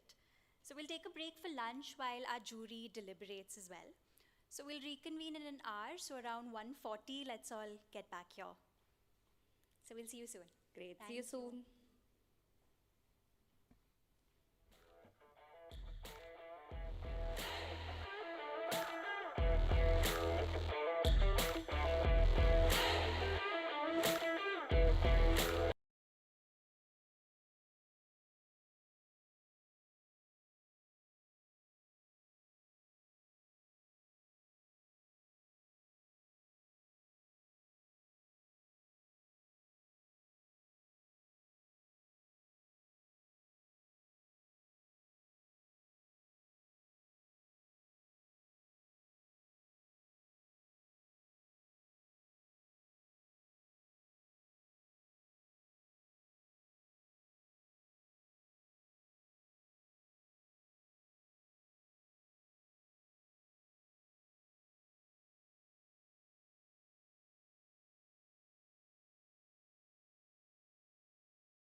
I know you must be feeling anxious, but come on, the ball is not in your court now, it's with the judges.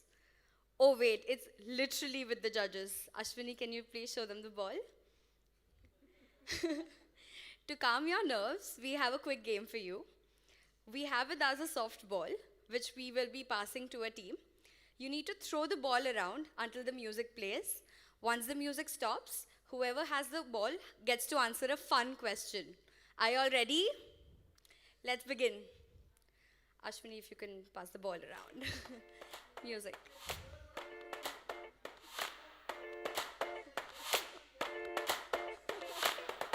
Come on, teams, up on your feet.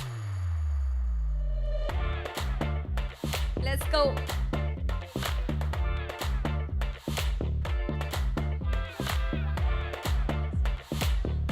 Pass there. Let's go. All right. So your first question is, who was your favorite jury member and why? It was Ashwini because he didn't ask us any question. Okay, makes sense, given. Let's continue. Pass the ball.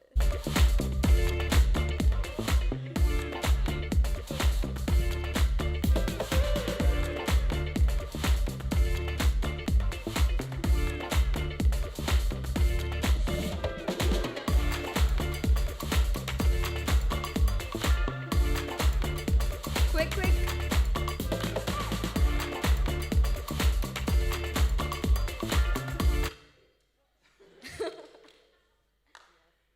Can we have the mic? Yes. All right, your question is, apart from your team, which team would you want to see winning one of the titles at T.U.P today? Wow, that's really putting me on spot. Well, let me start with a diplomatic answer that we all believe to win. We all deserve to win, but But? very tough choice. Sorry? It's a very tough choice to take in such a short time. You'll have to pick one. All right, I'll go with EcoStrats FMS. All right, EcoStrats. Big thumbs up from them. Let's continue.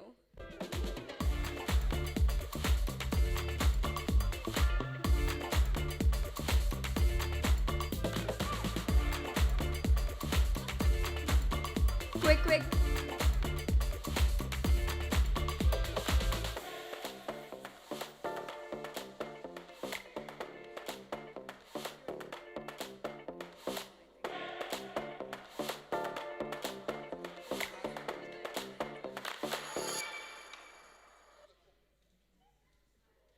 Somebody, the last one, I think. All right. Can we have the mic to him, please? You have a tough question. Which jury member were you most afraid of? Oh, none actually. They were all very sweet and nice. All right. I think he's trying to butter you up. Decisions made already. Decisions made. All right. Let's continue.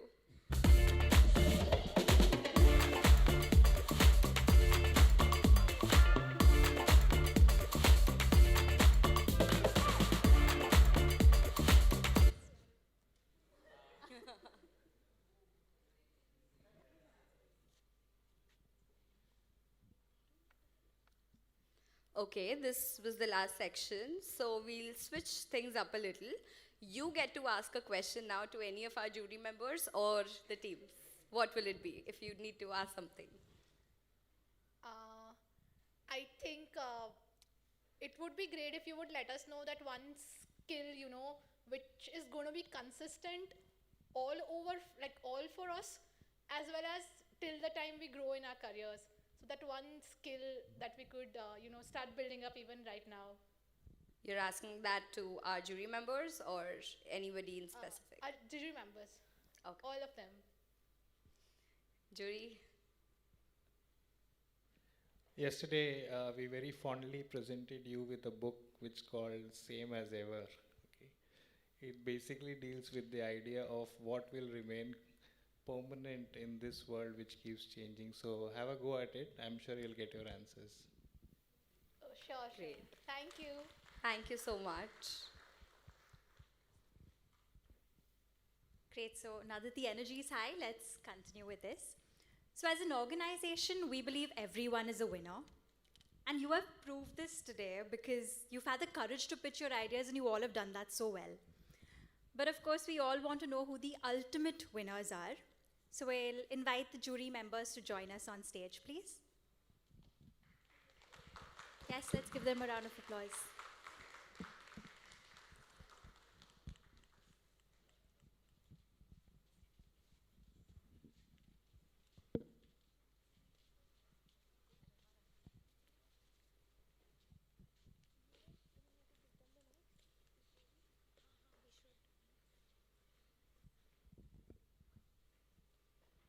Great. Now that we have you on stage, would any of you like to say a few words, please?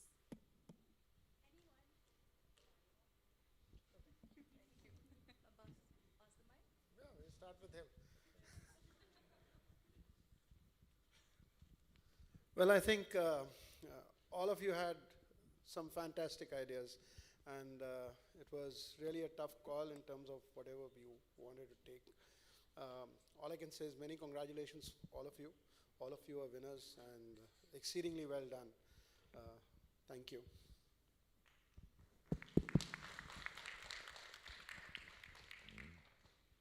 One thing I say to all young students is that keep learning, because what you just saw today, you learn from your other colleagues, and don't stop learning, because this is just a beginning. As you grow in your career, and keep reinventing yourself to grow faster.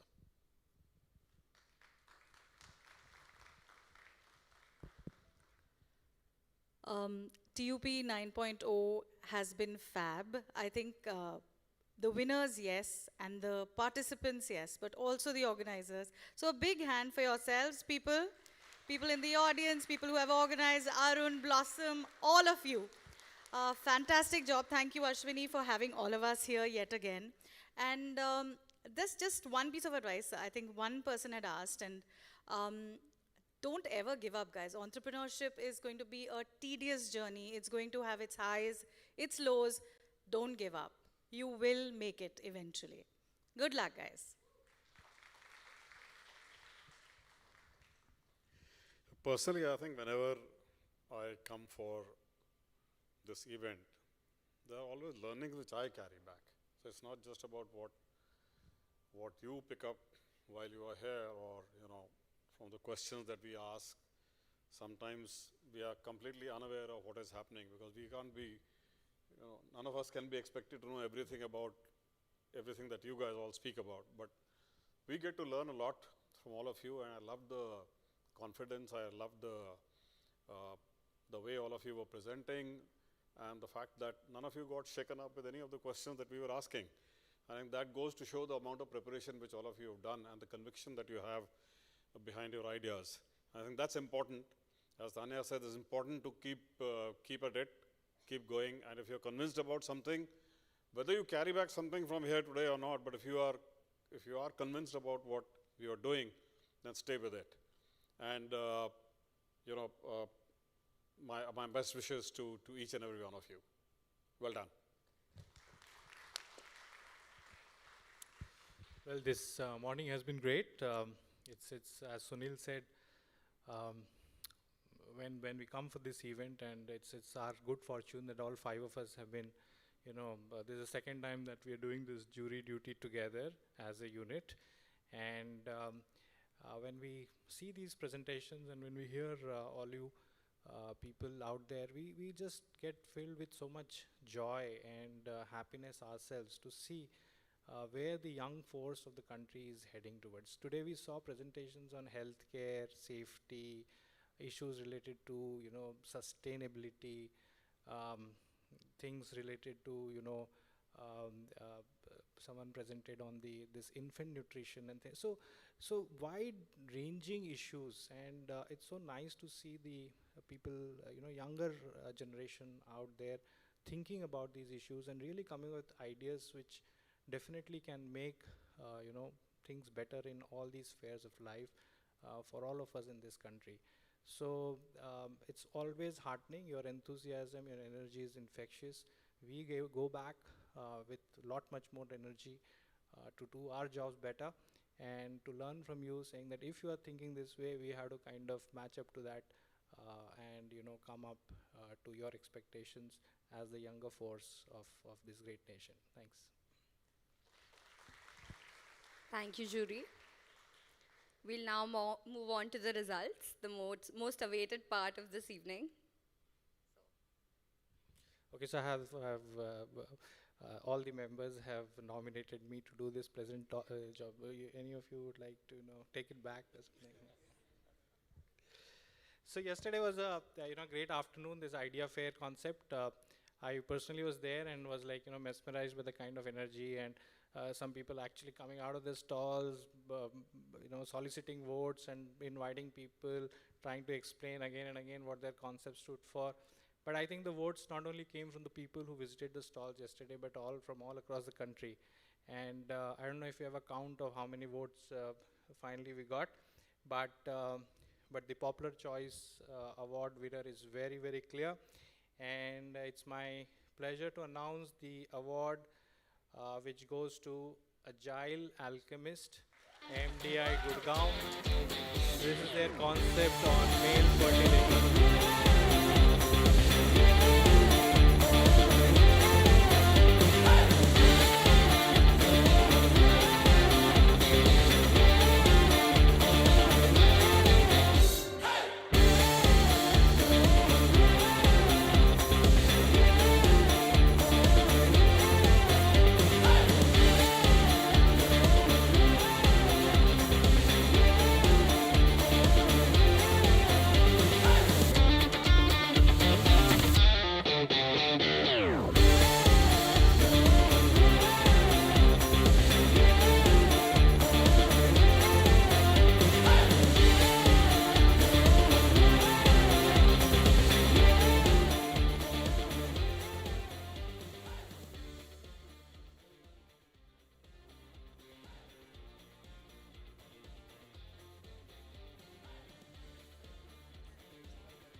Okay, so now we come to the second runners-up, and no, sorry, the runner-up, right? Runner-up, right? Runner-up.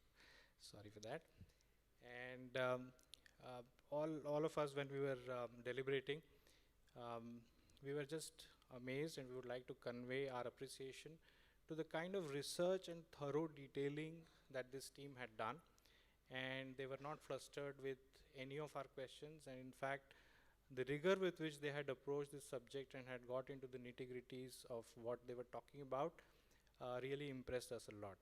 So the runner-up prize goes to the idea on plastic to paper, team EcoStrats from FMS Delhi.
Okay, so here we are at the climax of T.U.P. 9, and it's been a wonderful, wonderful journey. Like Tanya said, a huge round of applause, first of all, to all the organizers. They've been working so hard over the last few weeks and months.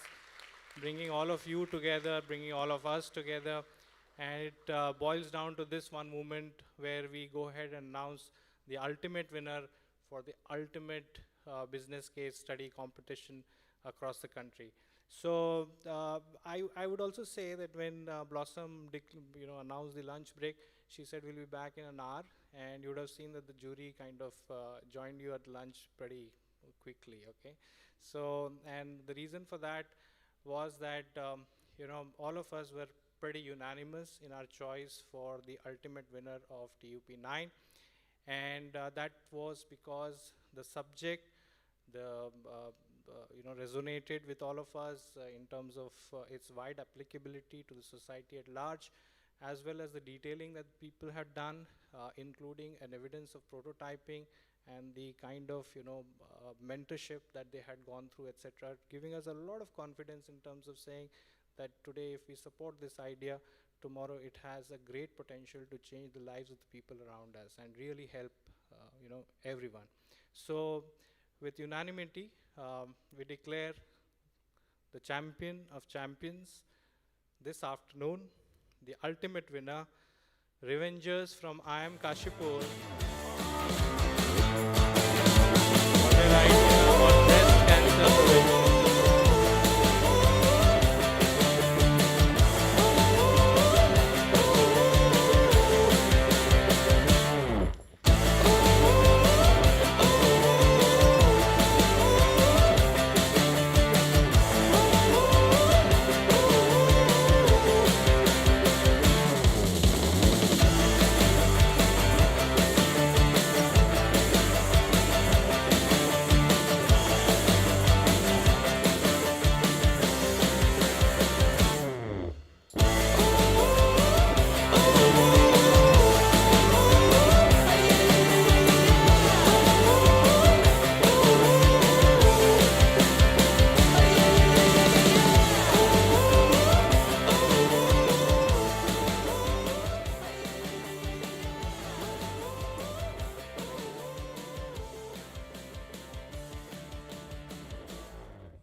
I have one thing.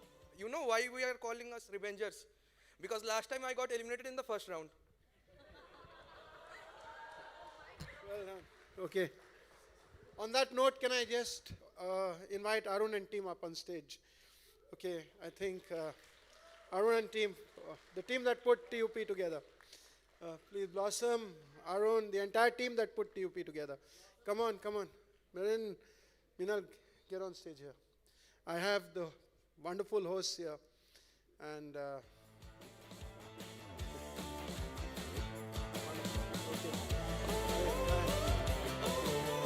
you.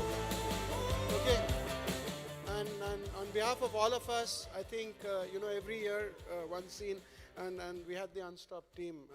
I don't know if there's some. Okay, yeah, team members here from the Unstopped team. Okay, come on, yeah. Don't get shy, get on stage. Okay. So I think I've personally been associated with TUP right from the inception, and quite honestly, every single year I've seen it grown in stature and with immense degree of pride. And TUP 9 has been no exception, and it's got to do with the team that puts it all together. It's got to do with the team that works tirelessly over this period of time. To the team that's here, may I request all of you to give them a standing ovation for what they've done. Absolutely fantastic. All of you. Very, very well done. Thank you all. Thank you. Appreciate it. Thank you.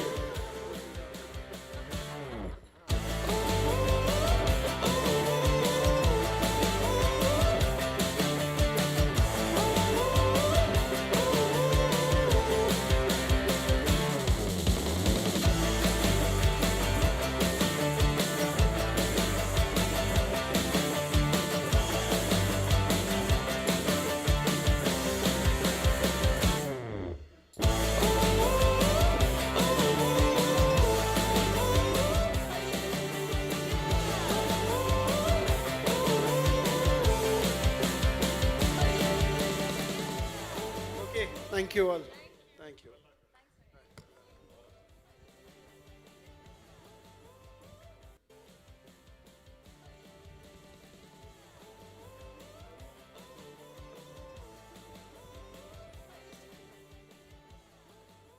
Thank you, jury. Well, that was lovely. Once again, heartiest congratulations to all our winners today. Now, let's call upon Blossom to propose a vote of thanks. So somebody mentioned I again made a goof up. So can I just invite all the jury back on stage? And can I invite all the teams up on stage here? Because I'm told they're all winners. They should all be up on stage together. So all the team members, the jury back here, please, all of you up on stage because all of you are winners here. So you need to get your moment here. So sorry about that. My goof, I missed out on that.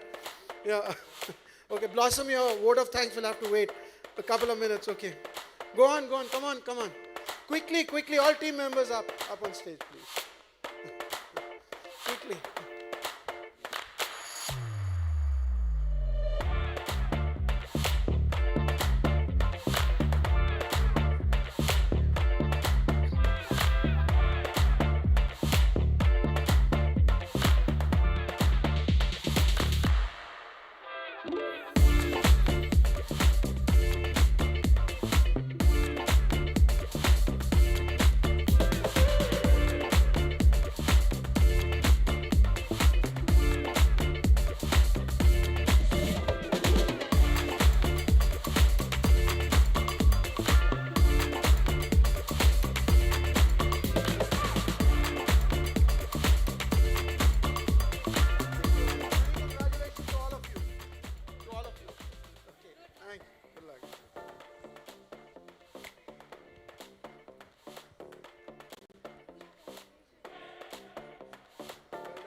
Okay, so the reason I'm going to still do this vote of thanks is not to bore all of you after that energetic high. It's just to go on record to say that this event would not be possible without a one-team effort, and one team is one of our core values.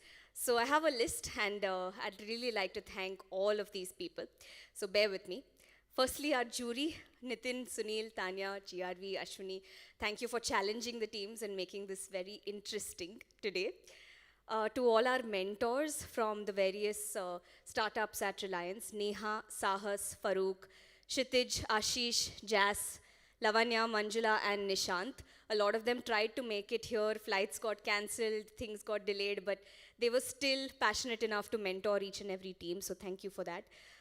To our leadership across hydrocarbons, retail, and geo, especially Ashwini, GRV, Sanjay Jog, Rahul Mukherjee, Luna, Siddharth, Mudaya sir, Satya, Arun, you're back there, Aarti, Steph, Kaushik Mittar, and Akhand, Bani, and Chitra for your constant support at every single stage. And I mean it, right from the start of T.U.P. A big thank you to Amay Mashelkar, George, Paul, and the entire Geogenics team. They actually conducted an idea workshop for all the T.U.P semi-finalists. So we're very grateful to you for that.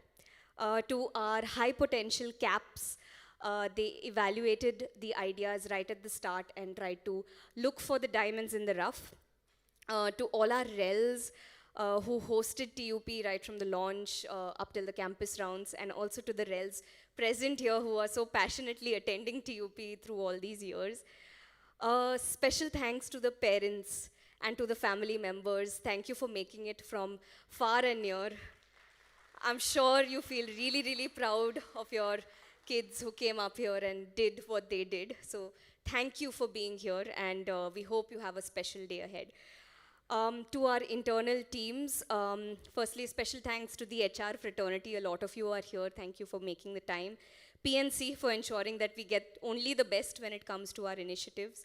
Corporate services, you give us such a perfect platform to host T.U.P on. So thank you for making this event a success. Special thanks to the Geo Talks team. If everyone out here felt like a superstar, including the juries and everybody, it's because of the rock stars behind that console there. Lights, camera, and action, they've got it all covered. I must mention our lovely hosts, Kaira and Dhwani. You set the stage on fire. Let's have a huge round of applause for them. To our vendor partners, Unstop and Panorbit, you have led this entire event right from the past 2 to 3 months.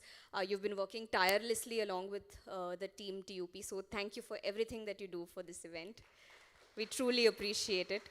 And of course, I really hope I've not missed anyone, but the organizing team of T.U.P, they're standing there all bright and sunny.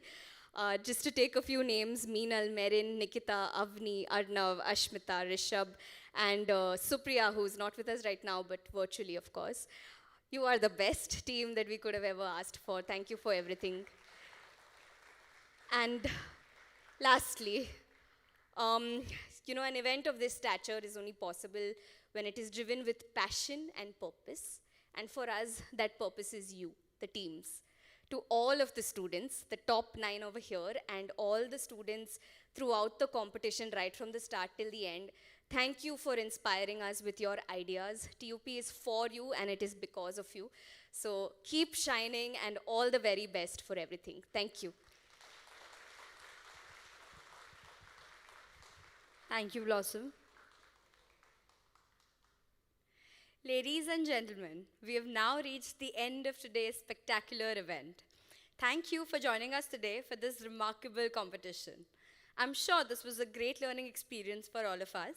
I myself am feeling incredibly inspired by the pitches heard today. To all the teams, your passion, dedication, and innovative ideas have truly elevated the event. Let's applaud all the participants for their outstanding efforts.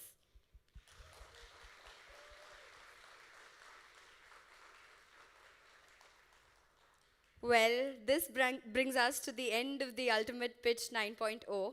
Thank you, everybody, and see you in the next season. Your hosts and those for today are signing off.